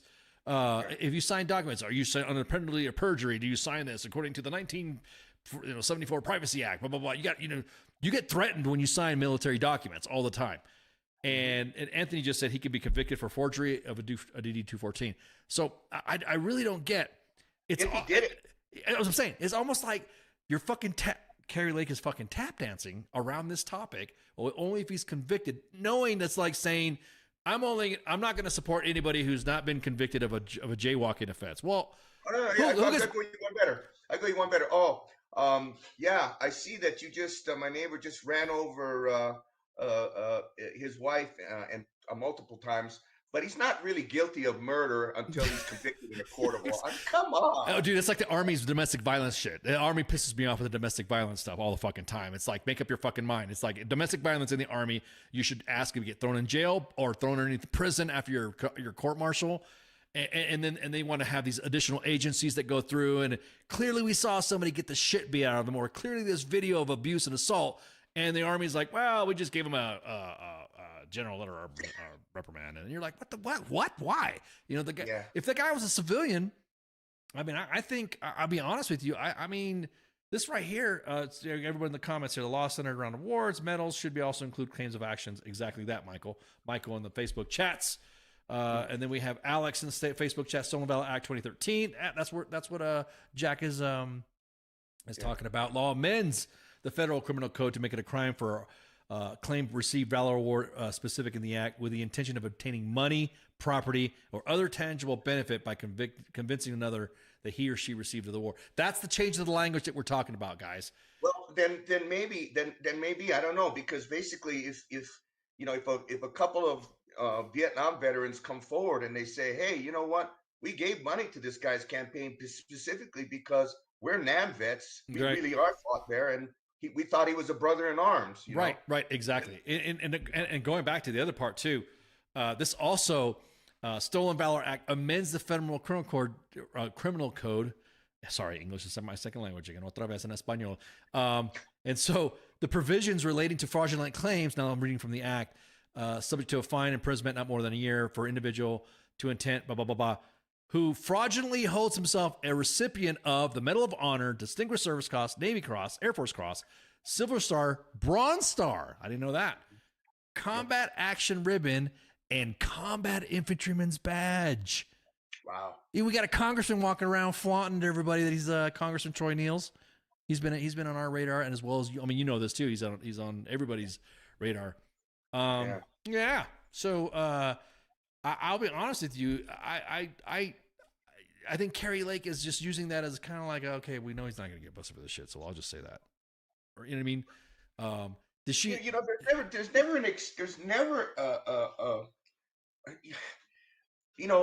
There's no expiration date on doing the right thing. Yeah.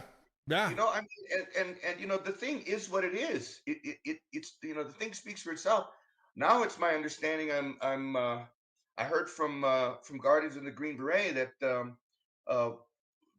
Wendy Rogers, Senator Wendy Rogers, put out a memorandum, and he said he's going to try and get a copy of it. That basically she said, well, even though it doesn't show up on my DD Form 214, I was in combat. I flew combat missions. I mean, you can't you can't do stuff like that. I mean, I would say somebody just dropped it in the chats. I would look in her records. Maybe somebody is. I don't know. Maybe we should look at her records, because I'll be honest with you. And here's another thing too. And I'm speaking from the sergeant major side of the house and all that, and helping soldiers prepare for the board and my records themselves. On your SRB, your soldier record brief, which is the 2 Alpha 2-1, change, is that I have time that says overseas time, but I also have time indicated it says C on it. And it's the same fucking thing that everybody else has. So I think getting an SRB, or soldier record brief, not a DD-214, but an SRB, but in for, God dang it, now I'm gonna throw up my 2D-214 and shit, and start posting what it looks like. It says you are deployed in specific areas. I find that comment to be a little bit sus, because there's a paragraph that goes in the remarks block that says served in, like my shit says served in Iraq, served in Iraq, served in Africa, served in Djibouti, served in Ethiopia. Well, it should also show, that's on that, but on the DD from 214, it'll show the campaign medals. Yes. It not only does it show the campaign medals, but it also denotes the subsequent amount of awards. Like for me, because I'm old, we're both old, our National Defense Service Medal has a Bronze Star in it, because it was during the awarding of the first time it was given back in the 80s and 90s, or actually the 90s, and now to the GWAT. And so my NSDM, everyone's looking like, your shit's weird. How come it's got a star in there? I was like, well, I'm old. That's what it's got. Freaking. Oh, Doug Sterner's in the chat. Hey, Doug, how you doing? Good connecting. Doug Sterner. He's the guy that does the Wall of Honor for Military Times. Doc, man, we got just everyone else is just joining us in the chats tonight. That's what I'm talking about. I thought wasn't Sterner also the author of the Stolen Valor Act, the updated Stolen Valor Act? I thought he was. Did he? Is he? Oh, man, this is. Well, we'll see. He's going to a little bit of a few seconds delay. Maybe he'll pop in there with that factoid. But that's another anomaly, Ken. If you look at the DD Form 214, the purported one that Slaton is waving around, the medals are not. They're supposed to be your highest award and then steps down. And right. If you look at the DD Form 214.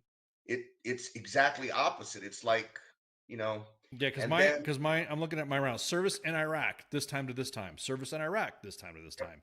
Service in Djibouti, this time to this time. Service in Ethiopia, this time. And it says member has field first term retirement, and goes through all the awards. It goes to Army Conduct Medal, 8th award, because I'm old. Yep. Army Campaign Medal with Campaign Star, 3rd award. So it actually has the okay, yeah. So yeah, there we go. Yes, the original. His wife wrote the 2005 Stolen Valor. Man, that's what I'm talking about. Man, we got royalty up in the chats right now. God, yeah, that's incredible. We'll appreciate you guys coming and joining us. So, you're right. The DD-214. I'm looking at the foreign service. Foreign service has the block, but it doesn't say it's denoted as combat time. Your SRB would. I'm gonna have to prove that up. It's like for my let's see, foreign service and your campaign medals. Like if you have the Afghanistan medal or the Iraq medal, that means you were boots on the ground. Yep. Or you were up in the air flying in the air. Yep, exactly. Yep. And the second page of a DD-214 is in the event. It's called a DD-214 Charlie. So all the stuff that won't be like, let's put it this way, all this clandestine stuff would not be able to fill up on the front page. You'd have to go to the Charlie page to add the additional stuff on there, because that's where I have. Yeah, I have one too. I have a 2-pager also. Yeah, exactly. So when someone says, "Can I have a copy of your DD-14?" I was like, "Which one do you want? The 2-pager or the 4-pager?" Because it's like freaking, because they have the different codes. And so I'm looking at the stuff right here: parachute badge, combat action badge, blah blah blah, jump master school. Yeah, so it's got all my school on the subsequent things. So you're right, because that block right there it's not big enough. Block 18 was where the remarks would be at. And so where does it say he went to pilot school? That's what I'm saying. It actually would be. It would be into 214 Charlie. Then it would be right there, right? Or it would be in his. Yeah, see that's something too. It would be in his 2-1, part of his 201 file. And then here's another point I wanted to point out, because a bunch of aviation guys were talking, and the GS-15 and everything. They were saying that basically when you got to Camp LaGuardia, 128, you were on six months. If you were like a star performer, you were 6 to 12 months OJT. They wouldn't let you get into the cockpit of one of these birds unsupervised. You were under direct supervision. So why would the United States Army take presumably an E2, okay, trainee that hasn't even finished his OJT, okay, and we're recruiting you for a super top secret mission in the NAM. I mean, it makes absolutely no sense. Yeah. What's crazy, Raymond says, what's crazy, you can have a star from a campaign in Iraq and Afghanistan for one tour, but 2 different campaigns. Exactly. That's when we went to the Global War on Terrorism medal and the Global War on Expeditionary medal, the Global War on Terrorism Expeditionary. So there's a flux point in, I'm not talking about Vietnam, but there's a flux point in the Afghan, when those medals came out, there's a flux where people can wear the choice of either or, and then you can't wear the other one anymore. And it gets a little confusing. And so, my biggest thing is that I don't see how anybody with presented evidence like this could say, I'm just going to look into this until we have a trial or convicted of. This is something that you don't get convicted of. This is like a record. This would be like a records check for you attending a university. If you said you have a degree in such and such, well, people are going to take your word for it until someone goes, like you just said, like a buddy would say, I don't remember you there in my class. You said you graduated from this college. And then that's where the digging goes. Hey, look, according to your transcripts, you only did 1 semester. You didn't get a degree. You know what I mean? It's you're right. No one's going to get busted for it. But this rule of law stuff that the fucking politicians like to throw out, and we have here's the thing too. Like I said, I'm politically homeless, but you have members within their own party saying this is wrong, and it's somebody said this is as bad as a Patriot. It's like a Fed, like it's a PSYOP. It's a Patriot Front PSYOP. Feds, everyone thinks there's feds and stuff. The same thing is this: why is Steve Slaton being protected like this? And I don't know. And when you're being addressed to it, hey, dude, I got proof. I'll send you digital copies on my phone and shit. I'll tell you something, Ken. This really hits home for me because I just lost my dad 12 days ago. Oh man! And he did fight in Vietnam. He was there twice in Vietnam, and he was in the Korean War. He's almost 92. He would have been 92 this coming Tuesday. So this really hits home for me because every day since this has been going on, I just lost my dad. I'm so sorry, man. I'm so sorry. I look at my picture of Dad, and he was a navigator. He was on the C-46, C-47 Commando and Skytrain, and then he got into computers in the Air Force. And it's an affront to any Vietnam veteran who served in that hellhole of Southeast Asia. I mean, it's an affront. It really is, and I can't understand these politicians that cannot see that. It's outrageous. Well, everyone's expressing their condolences, and we express your condolences to your dad, man. I didn't realize it was so soon, man. Oh my God, I'm so sorry. Yeah, it's been rough. That's why I've decided to be. And I've been doing all of these interviews because of the memory of my dad. His name was Master Sergeant Orlando J. Dona. He spent 22 years in the Air Force. So. Brother, I'm so sorry. No, I recently lost my brother, and I had to take a break for months, almost a year. It seemed like I lost him in November, and I didn't come back until March because the same thing. I was fucked up. So, I know the feeling. I am too, but Dad would want me to soldier on, and that's why I'm here with you. That's right, Sergeant Major. No, dude, stop calling me Sergeant Major, man. I'm Ken. Come on. Yeah. I haven't called you by your name yet or your rank yet. So, my biggest thing too is that you're right. My dad was a Vietnam veteran too, and he served in Pleiku, and he was wounded. He wasn't there long. He didn't do many tours because he got wounded when he showed up. And my biggest thing is that I can't. I mean, this guy is saying that he served around the same time our fathers served. And yeah, my dad was at Tan Son Nhut and Saigon City. Yeah, my dad was assigned. Well, his situation is kind of unique because he was assigned to the 25th Infantry Division, 114th Infantry Regiment, and then they got attached to the 4th Infantry Division, and so he was like kind of weird. He's like, people in the 4th Infantry Division were making fun of us 25th ID guys. And because they, oh, you guys are Hawaii. Oh, look at you, and all that. So, so it's like I kind of have some of the I have that historical background with that stuff. But again, hats off. Anthony just recently lost his father too. So man, yeah. So it's been it's been hard for a lot of us.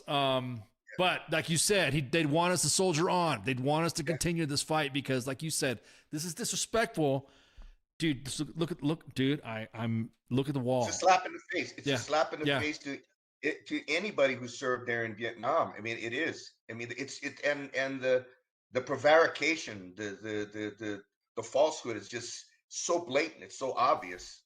It is what it is. Yeah, I cannot. Yeah, exactly that. Gary just said you can never put these asshats in the same category as your family that did serve. And great points, guys. Supposedly there's some mean comments going on that are not mean comments. I'm looking right now, real quick. People are saying that that Facebook the algorithm is going nuts right now, muting comments. I'm like, what the hell's going on? Over us? I guess. Well, see, the thing is that with our live stream, every time we broadcast Sergeant's Time, specifically Sergeant's Time, and the Mondays and Thursday shows, is that we have Russian and Belarusian and Chinese agitators that like to come in and pull their bullshit. One of them tried to get in our network while we were streaming live. And so anytime because we shit talk Putin and shit talk Ukraine shit talk Russia fighting in Ukraine, so we do all that shit all the time. So it's funny that Facebook, somebody's probably mass reporting what we're posting or what we're talking about because Spanky has her comments muted, and we're like, what's happening? Why is her? She's not even saying anything mean. You know what I mean? So it's like, so. From this point forward, then, what has any of these politicians done as up to this point? What are they saying? And as a matter of fact, who's he running against, by the way? There's 5 other people. I can look it up. I think I've got it on my phone. Let me see here. But right now, the person who's in the lead is Walt Blackman, who actually was a decorated combat veteran. He's got a Bronze Star. He was there in I believe he was in Iraq. So I think let me see if I can find it. We normally don't. I mean, for us, we kind of don't endorse anybody specifically. Present, everyone's present. Okay, but here's Walt Blackman talking, and hang on, let me window cap this so to give you guys an example. Now, normally, guys, we don't believe in politicians, and here's another thing too. If anything else, for Stolen Valor and how we don't believe that let's put it this way, if you're wearing a uniform to run for office, or like you said, if you're running unauthorized badges, we don't like that. That's you shouldn't. It breaks ethics, and it shows that you're using your service as your campaign pitch. And my only thing. But you know what, Ken? You want to know something? He didn't have to do that. Anybody that knows the history of Korea in the 70s was a dangerous place. You had the Captain Boniface murders, the Free Axe murders.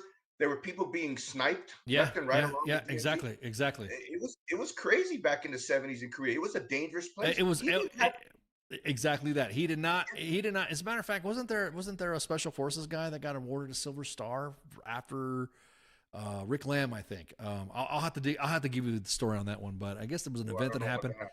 He got awarded a freaking Silver Star, and he was an hang on, let me now you're killing me now. So I'm freaking. I had a first sergeant at headquarters 306 in my battalion. He had an AAM very prominently displayed on his wall. He got shot by a sniper at one of the detachments.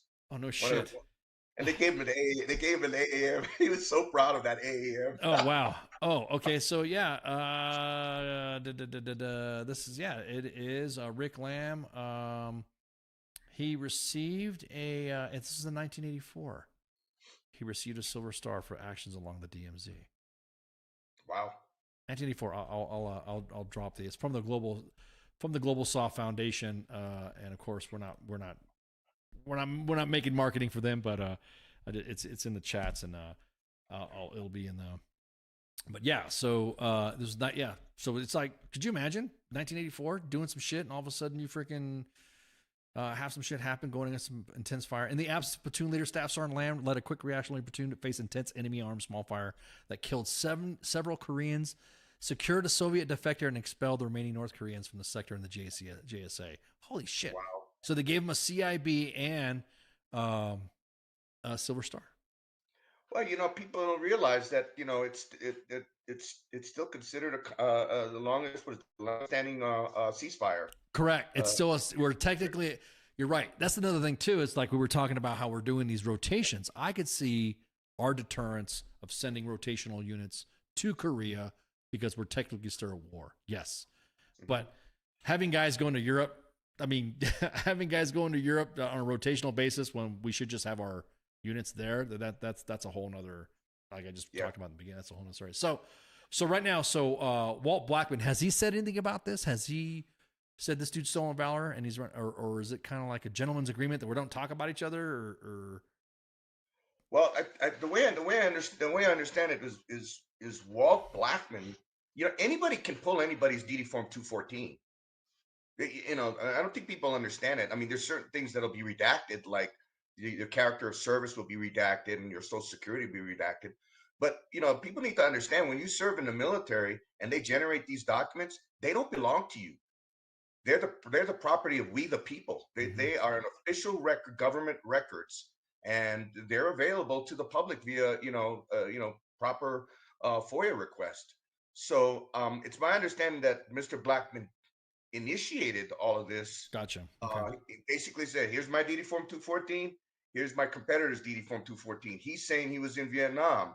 And I guess that's when Molly Ottman of Mountain Daily Star got involved and got Guardians, and then Anthony got involved. And, everybody piled up on this. Yeah, guy. Anthony just said in the chats that he's spoken to Walt and he's very aware of the fake DD 214. So yeah, that's my biggest thing is the other politicians involved that are just. I have a theory here, and I can't prove it, but I just want to throw it out there. Send it. Oh, I'm all about that. I love that. I'm a PSYOP guy. This is my jam. So basically, the analysis that I did on the purported DD Form 214 from Steve Slaton, it shows that it aged period correct. Okay. So if you think back to the 70s, and I know when I was just a youngster, my dad used to take me to American Legion, used to take me to VFW. You could not get in the front door of those places unless you had hard combat boots on the ground in country. Those organizations were run by the World War II vets and the Korean War vets, and they were the Vietnam vets were just then starting to join up in those service organizations, but you couldn't get in the front door. Now, they just recently, VFW and the American Legion, they just recently, like I think 15, 20 years ago, they said, okay, we're losing membership. We'll make Korea, since Korea is the longest standing army, we'll allow anybody who served in Korea to join the VFW and the American Legion. But other than that, the form before that, it basically said, if it didn't say World War II, Korea, Vietnam, you weren't getting in the front door. So that's my theory. My theory is this document was altered so that, I keep going back, Jack. I keep going back to this. Yeah. What's with the endorsement? What is it with this? Are they going to make this guy a fucking fall guy to something? Are they going to? I don't know. What's it? Because that to me it looks like they're just prepping some shit to see what's going to happen. I mean, I don't know. Like I said, my conspiracy theory. That's what adds to the conspiracy theories. That's what adds to conspiracy theories. It's like, wait a minute. How can you? You have to be using this guy for a front guy for something. Either you're doing this front guy or something to take away votes from the other candidate, or you're doing this to distract from something else. The fact that look, honest journalism is out there, out front, out in the open. There you go. It's out in the open. But to have somebody ask for payment to do an interview, you pay, and then they didn't like what you said, and then they give you your money back. I didn't even get a chance to say it. all I did was a flyer, and I didn't even put a topic on the flyer. All it said was KMOG, Captain Seth Cashel. So you didn't. So wait, hang on. So you didn't air. You weren't on the mic. No, we were supposed to air tomorrow. Okay. My apologies to the audience. I thought it had happened already. So yeah, we were supposed to air tomorrow between 4 and 5. And there's one more thing that I got in the message. That basically they said the owners and the advertisers have canceled all of the 4 to 5 p.m. Shows from here on out. So basically, I don't know. It's you're right. There's something more to this. I'm not an investigative reporter. I mean, they've got the tools to connect the dots. I probably somebody will eventually. Yeah, exactly. I also noticed that somebody said in the chat she has a radio show. Wendy Rogers has a radio show on KMOG on this. I don't know. I don't know if she does or not. I know she appears on there quite a bit, but I don't know. I think I'm gonna hold back on that because I think that's something that Molly's probably worked it on. Oh, gotcha. Okay, well, no, Anthony just said it in the chats right now that Wendy has a daily show on that radio. That's why tonight canceled. Okay. Well, there you go. So now you have, for a Republican, they sure are, less government being government. You have a member of government that has a radio show, and it kind of fucking like has a it kind of has legit. It almost seems like there is. I'm just saying it is undue influence. If somebody came on and you said you were going to come on, and somebody saw what you were going to post, and then all of a sudden they didn't like it, and then all of a sudden it's just coincidental that this person in Congress has a radio show, bro. I can pull up the statement if you want me to email it to you. I can send it to you. You can show it to your audience if you want. Oh, well, I mean, send it to the radio email address, and we'll send it to the radio email address, the one you used to get on here. And because this will be the final blast, I guess you'd say, before we take a break, because we've been blabbing over time, and I don't mind, but still, it's just like, wow. Drew says O'Keefe Media, you should get this guy involved. Okay. James O'Keefe, that's a busy man. I've communicated with him. Yeah. It's a very busy man. That's the radio station that also called Anthony Anderson a liar. So wow. Yes, they did. So wait, so I wonder what's going to happen. I wonder what the blowback's going to be from this podcast. I'm going to be like, hey, by the way, for all you politicians out there, we have a reach of like almost 8 million, and we have 1.6 million followers, and we're on 5 different platforms live. So somehow someone's going to see this. Not to mention the memes too. So, oh yeah, we've been having a lot of fun with the memes with Colonel Kurtz. And I don't know if you I was just about ready to talk about that. Yeah, I got everybody on the Tommy Lee Jones one from Rolling Thunder. Everybody was like, "Hey, wait, that Master Sergeant, he looks like Tommy Lee Jones," because it is Tommy Lee Jones. Yeah, exactly. Hang on, let me pull up the meme here, right here. Bam, let me just pull the meme right here. So there he is. Yeah, Steve Slaton. He was never a member. Yeah, exactly. I was the officer that Colonel Lucas, Mac V Song, Vietnam, and of course you got the Harrison Ford's character from Apocalypse Now. That's what I'm talking about. We're probably gonna have like people come after us now because we're making people upset. Well, what are they gonna come after us for? I mean, we're telling the truth here. Yeah, damn right we are. That's what I'm saying. I love it. No, it's they try. They try. Well, see, that's the thing. A lot of the social media people, they'll try to like shadow ban or say that we're reporting. So for instance, I posted something of somebody who was lying about their records, and I posted some records up, and it got my Twitter account suspended for a little bit because they claimed that was throwing up personal information. So, okay. Okay. Check your email. I just sent you the screen capture of where they took the money and then they put it back. There's no credit card information and stuff here, right? This could just the transaction. This is a transaction. Okay, let me grab this right here. $200. I almost feel like that meme. You guys are getting paid. You guys pay to go on social media? I mean, to do interviews? This is a racket. Holy shit. Yeah. Yep. So they took 200 and then they gave it back to me. Thank you very much. You're not coming on the air. You're censored. Yeah, look at that right there. Okay, so there's this K-Mog, blah, blah, blah, blah. And then they purchased it, and all of a sudden they gave it back to you. You should have asked for more money. You should say, hey, look, there's a you should have said, like, hey, I have a $500 cancellation fee or some shit like that. Because I didn't realize that was a racket like that.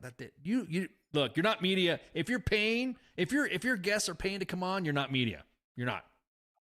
The future is now, old man. The messages is what is important. God, dude, this is. Well,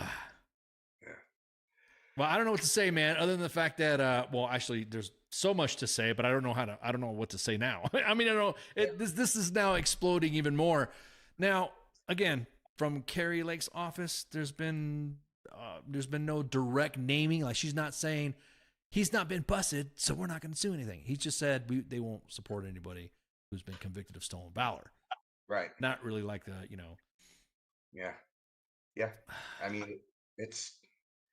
You can't you just cannot do stuff like this. I mean, you know what? The veterans community, we're tight. We all talk, and this is so obvious, and it absolutely baffles me why. And some of these politicians up there served in uniform.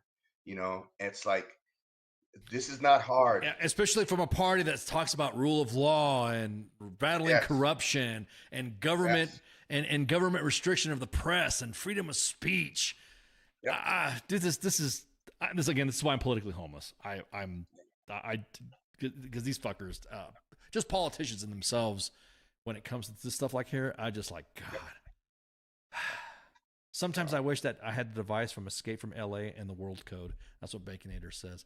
Some dude, I guarantee, I mean, that's why I guess somebody said that's why aliens don't invade us, because they think we're like the ghetto of freaking of the universe. Because God, dude, this is my biggest thing. Is my takeaway from all this is that everybody should go ahead and disassociate themselves, stop donating to Steve Slaton. Slaton, and say, yeah, his records have been proven.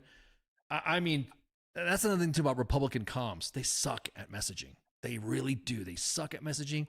This right here, this act that they did from K-Mog's not letting you come on, that right there, man, it just throws up so many red flags. Yeah. The bottom line here is that the voters up there in northern Arizona, Payson, Cholo, that area, LD7, you have other options. You even have other options besides Wendy Rogers. I mean, Mr. Cook up there, who's running against Wendy Rogers, he comes from a very old family. They're ranchers, and he threw his hat in the ring. A lot of people don't know about him, but he's a good man. He's a good, hardworking. Sun up, goes to work, sundown. He's working with his cattle. So the people up there need to understand that this is what's being foisted on you, but you have other options. Exactly. Now, again, we're not endorsing anybody else. We're just saying, we're just highlighting that this candidate is claiming service that he's not. Now, last thing, you highlighted it to me. The grandmas of there was a post. Yeah, exactly that. Good thing. The good thing is that veterans. Anthony, you just took the words right out of my mouth. The veterans are showing up at Slaton's store, at the Trump store, and protesting that. Hey, you freaking. You're a fraud. As a matter of fact, let me see if I can grab the video. I posted it last time when we did the scammers and Stolen Valor episode, and it was all the hard workers that are definitely what this country needs, and the term limits on senators. Yeah, tell me about it. I can't find the video right now. That was the last thing. The last thing was a video of them. They called them the grandmas or something like that. Yeah, I saw that. I saw that. They were out there protesting against it. Yeah, exactly. So it's like, here we go. Let me pull it up. This is from the Mountain Daily Star, and let me pull this again. I love technology, man. You can just grab shit and just post everything. There we go. And then we'll go ahead and just play the sound right quick. Faces of all those who died for this country by doing what he's doing. Just look at that. I mean, if you... Yeah, if you know, as I'm saying, this right here, if you have the constituency saying this is stolen valor and they're protesting in front of your store, I mean, God, dude. Yeah. I don't know. Maybe they're enjoying this any press is bad or bad press is any press or whatever press.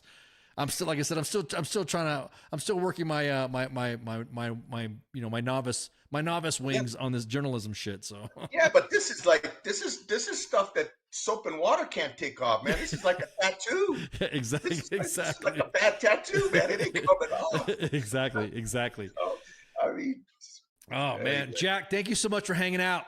Always a pleasure to watch, to shoot the shit, and of course, you and I talk behind the scenes anyway. So we're gonna take a break right quick, and then we'll be right back. I'll do some housekeeping and maybe cover a couple more stories. I got a story about Commander's open door policy. So hey, Jack, hang on for a sec while I do all this break stuff. So Roger, thank you for having me on. Yeah, no, always a pleasure. All right, so we'll be right quick. We're gonna go ahead and take a break, and then I will go ahead and shoot the shit with Jack, and we'll be right back. We'll just take a quick break so that way we could get hit the head and all that stuff. So we'll be right back. Shots. You need me to stay on or?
There's a lot of tough talk on Twitter, but there's not a lot of real talk. The voice of U.S. Army, WTF Moments. This is WTF Nation Radio.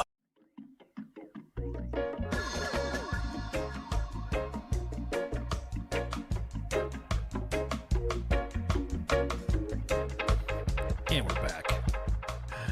And we're back with WTF Nation Radio Sergeant's Time. You're listening to the second half with the ganja. I'm just kidding. You can't say that. DD-214 required. This is Sergeant's Time, so we can't be talking about that stuff. Oh, man. Big shout out. Huge shout out for our guest, Jack Dona, for coming on. This is what it's all about, man. I like this. This is some... This is some news. This is some good shit. I'm just shocked. I literally am shocked that we have radio stations out there that people pay you to be a guest. That's a new one. I must be new to this game, or I must be you gotta pay to be a guest. Ooh, Lord have mercy. Again, thanks again, Jack, for coming on. And of course, there will be some follow-ups because, again, you never know what happens. You never know what's going to happen when, specifically in politics, how all this shit happens. Probably going to get told, "Hey, you better take it down," and it ain't going to go down. So again, this is going to be funny. Tomorrow, I think. Hang on, let me. Did we announce tomorrow? Tomorrow's did we I'm sorry, I'm working and chatting at the same time. You guys in the chats and that are listening part of the station, did we announce what's happening tomorrow? Did we announce or is Cause going to do that about tomorrow? Keyboards to phones about tomorrow. Sorry, I'm doing work, doing work. That's like kind of like politicians having to pay Trump. That DD dude in Arizona might as well be Wile E. Coyote. Exactly. It's kind of like politicians having to pay Trump $1.5 million for his endorsement. Yeah, man. Do you endorse that shit? Hang on. About tomorrow, or is that Cause? Hang on. I know I want to send dead air, so I'll just real quick. So. Let me get the chats going. All right, so the next story we're going to talk about. Real quick story. Actually, not a real quick story, just some follow-ups, I guess. So we have posted on U.S. Army WTF Moments a couple of items that I think would be of interest. And it's just so fucking, it's just so, the irony right now. We're talking about a unit that's forward, and what just so happened, man, admins are quick. I guess this new tab just dropped for the EUCOM deployment. You guys are fast. You guys are real fast. Holy crap. At any rate, we posted some stuff on the main page that we thought was a pretty good. We thought was a pretty good idea. At least we think so. Hang on, we look. It's bad enough. It's bad enough that commanders. Here's the reason why WTF Nation, U.S. Army WTF Moments exists. It's because there's a lot of things that's given great orders and great, leaders are out there that are just giving out that good guidance. And it's always the guys. It's always the leaders in the middle, the guys and the gals in the middle that are in charge, first sergeants, company commanders, battalion commanders, that seem to not get it. Well, we saw something that caught our eye, that we thought was okay. Well, all right, this is good shit. We could deal with this. Then it has to do with commanders' open door policies. Now, this open door policy is quite unique. That I've not seen this in some time. As a matter of fact, I don't think I've ever seen this. I've never seen a commander put it into policy, at least. So, this is out here in a Field Artillery Squadron, the Red Legs out there at the 2nd Cavalry Regiment, Rose Barracks, Germany. Hellraiser battery troopers and company family members are authorized to use the open door policy anywhere, anytime, anywhere on any topic. I'm available for you. Okay, now that's like a standard, normal, commander's open door policy, right? But I think the reason why this took some particular attention is because you may utilize the traditional open door and come to my office. However, I will often bring the open door directly to you during the visits to the barracks, dining facility, motor pool, shop offices, etc. I will drop what I'm doing, talk with you, and we will find solutions. The virtual open door is an option. And everyone's like, oh, you posted his socials and all this other stuff. You know, his soldiers follow this, right? And some of the disconnect that we're seeing from the higher echelons down to the company level is that leaders don't pass this information down. So we're going to assist Captain Foster? Captain Foster, commander of the Field Artillery Squadron. We're assisting him, and that's what he posted. We left all of his socials. We didn't leave his. He has a personal number up there, and he had some personal information that we wouldn't have put that given to the Joes. But his Instagram, his Twitter, his Facebook Messenger. Now look, are you trying to take our job, sir, Captain Foster? This is what it's all about. An omnidirectional virtual to include virtual open door policy. Dude, this is awesome. This is awesome. Again, we just got this. Everyone's liking it. Everyone's soldiers couldn't believe that this leader put this out. So we're going to give this leader the opportunity. We'll let it work out the system. If he wants to take our job, please. That's what WTF Moments is all about. We want you to not. We don't mind not existing as long as the commanders just do their shit. Everyone in the comments has said it. I've been in Hellraiser Company before. Glad to see this organization is making small and big wins. Another person says that contrast this with the 7 formations a day and beatings will continue until morale improves. Approaches we've seen here recently. Good on you, sir. Another comment, protect this commander at all costs. He's an invaluable asset to his soldiers. This got 1.4 thousand reactions to this, all in the positive. Matter of fact, let me look at it. Yeah, all in the positive, no negatives. A lot of shocked faces out there. This right here is what it's all about.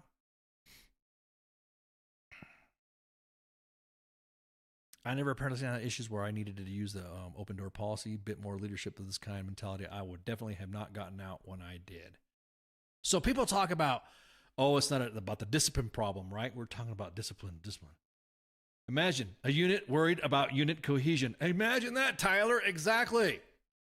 Like I said, if Captain Foster wants to do our job for us at WTF Moments and WTF Nation Radio, take it. That's what I'm talking about. That's being engaged.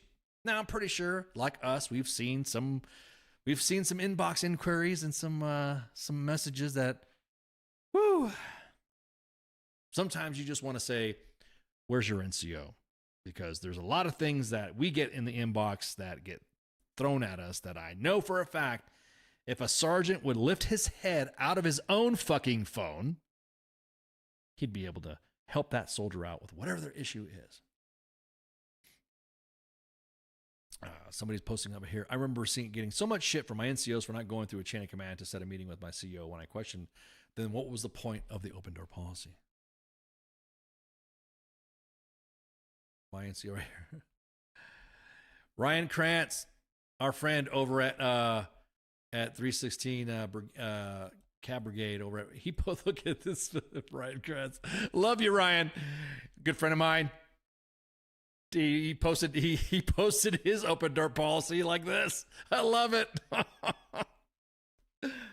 That's what I'm talking about. That is what it's all about. I love this stuff. This is the good stuff right here. Look at that shit. All right, so I just want to say shout out to Captain Foster. Appreciate you letting the soldiers. Again, we're just here to help you out. That's one of the problems we're seeing. There's individuals that are talking about gatekeeping and stuff like that in the comments as well. And that's usually, you want that printer?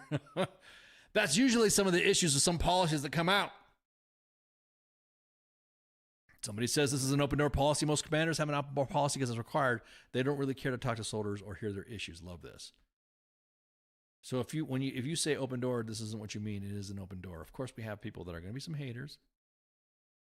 And so somebody's like, oh, I hope he went to legal. Blah, blah, blah, blah. Yeah, as a matter of fact, you guys realize that if your company commander opens up his DMs for you and all this other stuff, and you send him some shit, just remember the Army policy on, respect and all that. AR 600-20, Army command policy. Xanthan, what you just got here? What you just missed? You missed some good Stolen Valor stories. We're just now gassing up a commander who posted this. All right, last thing. Some of you veterans, older veterans, need to talk to the youngins. Some of you older leaders, NCOs, need to talk to the youngins. I missed. Yeah, I know you did miss raw ice cream. Because there are memes and stuff, and you got to stick with the lingo, man. The future is now, old man. Somebody asked me why we posted a picture of a crying Vince McMahon. You guys got to get up on the memology. Again, do we have to explain memes to the WTF Nation? This right here, big shout out. Big shout out. This is a first sergeant departing the organization. He said, Friday will be my last day, my fully responsible for the company, though my COR won't be till right after block leave. I just want to thank you guys for everything over the last 2.5 years. It's been quite literally some of the best and worst times of my life, but watching you grow and develop during our time has been incredible. This is one of the most badass, gritty, and resilient companies I've ever been a part of in 18 years of service. And that's 100% because of your leadership. You guys are going to accomplish some amazing things as you move into the next training cycle. Stay focused, stay motivated, and stay disciplined. If nothing else, care for your soldiers. They will do anything for you if you show them that you care.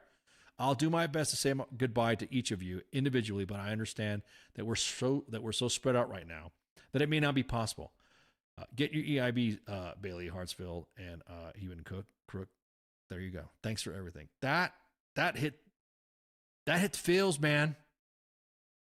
Everybody in the WTF Nation jock were like, oh, bro.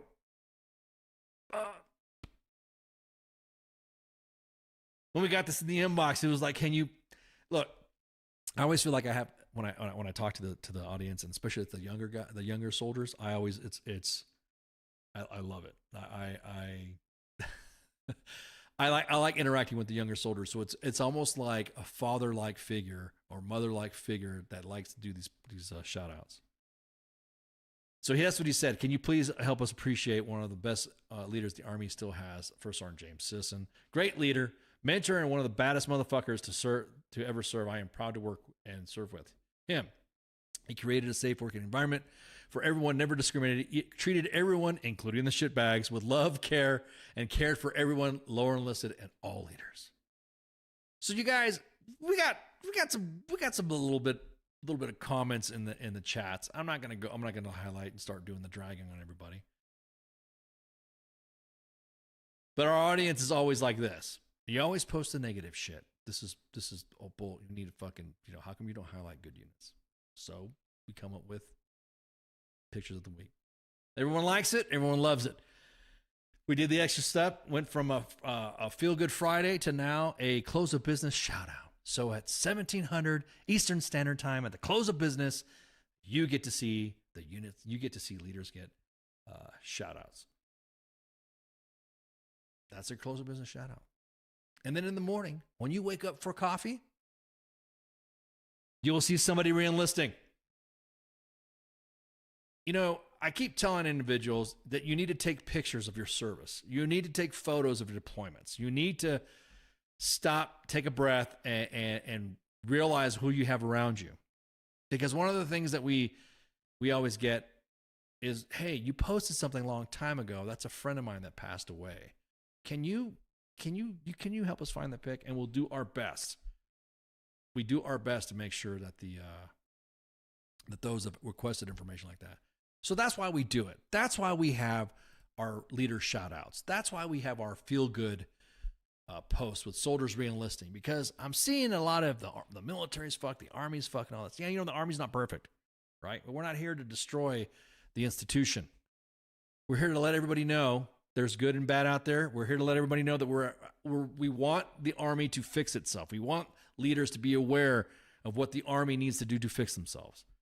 Some of it just could use a little nudge, forget about it. Like the sports bar, like the coach, forget about it. You just need a little nudge to, let everybody know what's going on. So the Hawk Tua meme is taking over the world right now. Oh, okay, cool.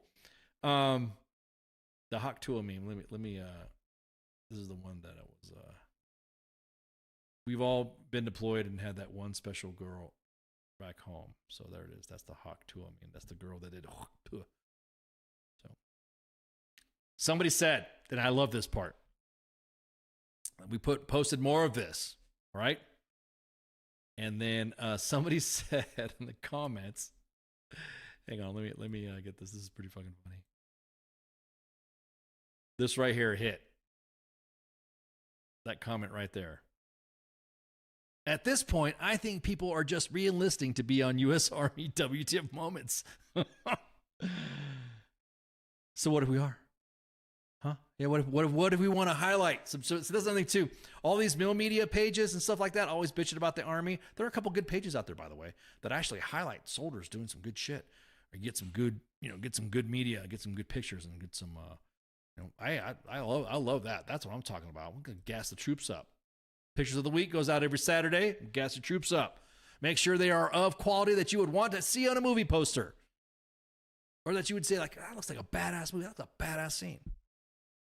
Same thing with videos. We don't mind having the videos. We're working through our video tech stuff right now to figure that stuff out, but we'll get there. But shout outs, always going to happen.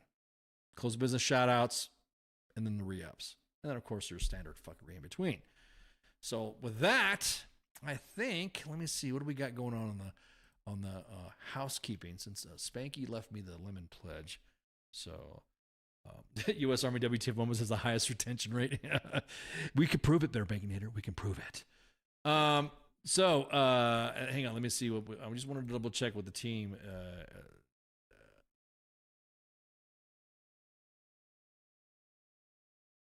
Hang on.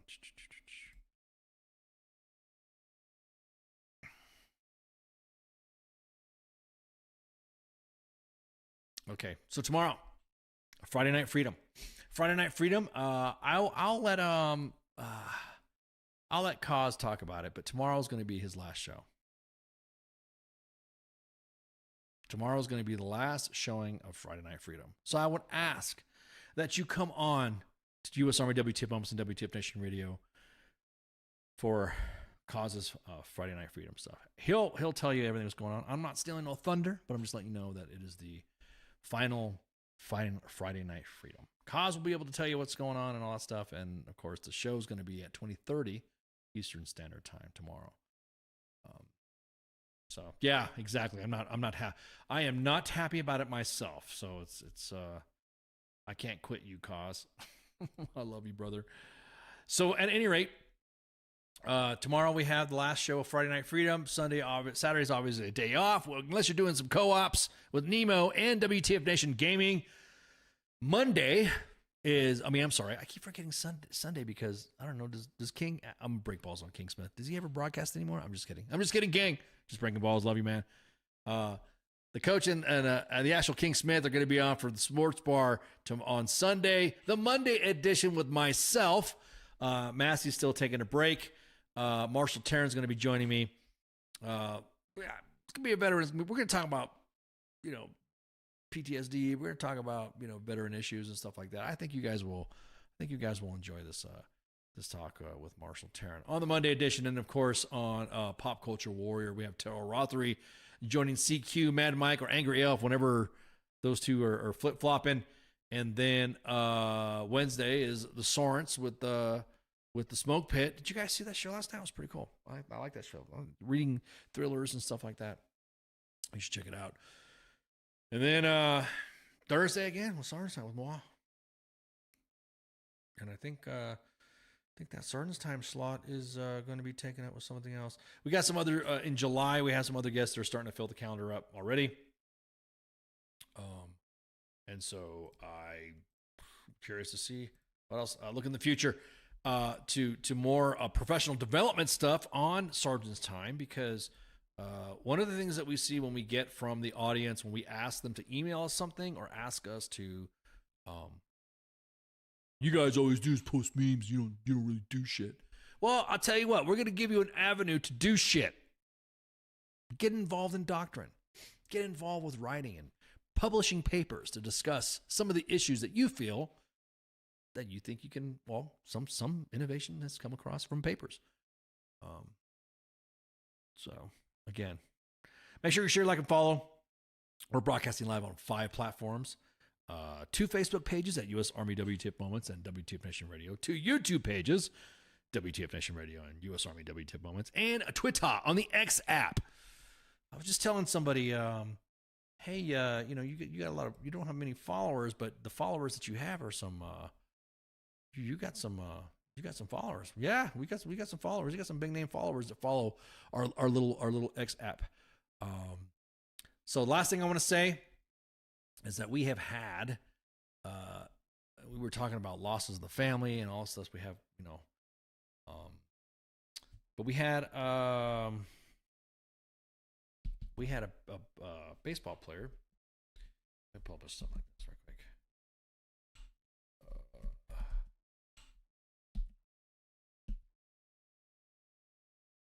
I just want to put up this picture right here because this is important.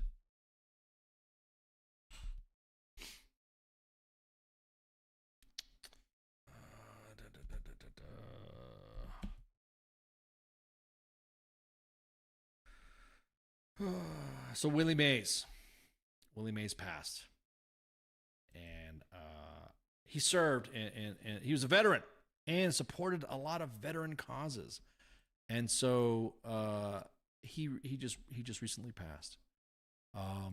So a baseball legend.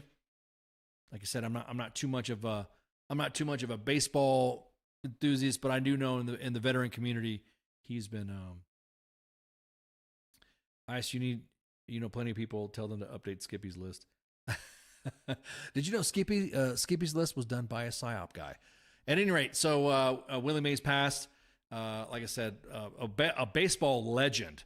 Damn, dude, it's kind of like unreal that the legends are he was. I think he was about at 93.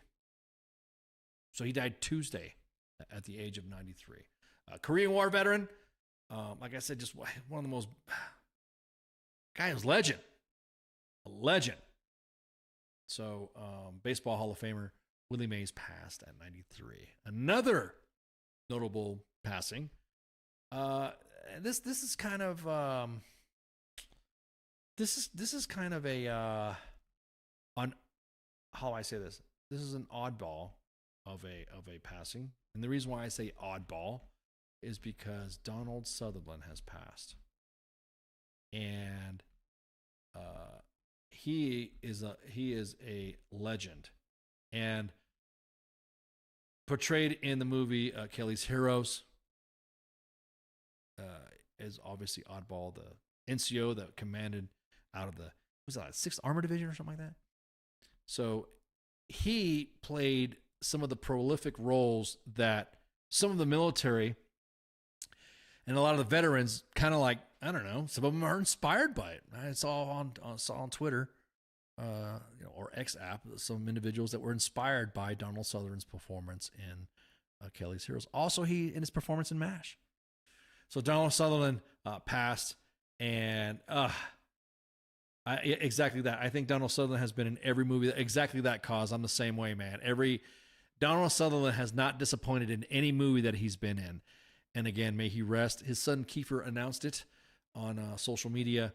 And so again, just another, like I said, legends are legends. It's legends. You do not need an excuse to rewatch Kelly's Heroes. You should watch that. That should be like your holiday event. You should watch Kelly's Heroes. You should watch The Good, the Bad, and the Ugly. You should watch. What else? Gone with the Wind. You should watch all the. I mean, those are the movies that you watch. You should have. That's like your annual little ritual there. Kelly's Heroes being one of them. So yeah, it's both of them. Both of them have been the Range 15. Both of those, Willie Mays and Donald Sutherland, have been key in the veteran community, and both been supportive of the veteran community as well. So it's been, yeah, he was exactly that. He was the original Hawkeye on MASH, the movie MASH, the feature film. So again, both gone. It's just kind of like the legends are just dying, man. It's just, I know time comes for us all, but still, it sucks. So at any rate, make sure you share, like, and follow all those platforms. Somebody said I was a psyop. There was a psyop in the house. We're broadcasting when I said psyop in the house, and they were like, I saw a bunch of emojis flying at me and hearts and stuff like that. Thank you for the little psyoper emoji and stuff like that. So yeah, well, welcome to the club. Zip zap. You see the ghost behind me. Yeah. So make sure you turn in for Friday Night Freedom tomorrow. 2030, by the way, Eastern Standard Time. So again, appreciate Jack for coming on and shooting the breeze with us. And do I gotta do the Tua thing? Is that what it is? The kids are telling me I need to do a Tua meme. Tua. This is Sarn's time. We're supposed to be professional here. Anyways, make sure you share, like, and follow, and y'all have a good night. Shots. See you. Hey, this is SEAC retired John Wayne Troxel. You're listening to WTF Nation Radio, the station of choice for all of the badass MFers on the planet. The voice of U.S. Army, WTF Moments. This is WTF Nation Radio. WTF Nation Radio. WTF Nation Radio. Sometimes when I look at, I don't know if I'm allowed to say this, I think it's WTF Army or something. The voice of U.S. Army, WTF Moments. This is WTF Nation Radio. Yeah, you can't front on that.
Everything stated on WTF Nation Radio is to be considered the opinion of the person that stated it, and not an official representation of WTF Nation Radio or U.S. Army WTF Moments. Price does not include tax, title, or license. Some assembly required. Each item sold separately. Batteries not included. Objects in mirror are closer than they appear. If conditions persist, contact a physician. Individual results may vary. Keep out of the reach of children. Avoid prolonged exposure to direct sunlight. Keep in a cool, dark place. And please enjoy the show. Shots.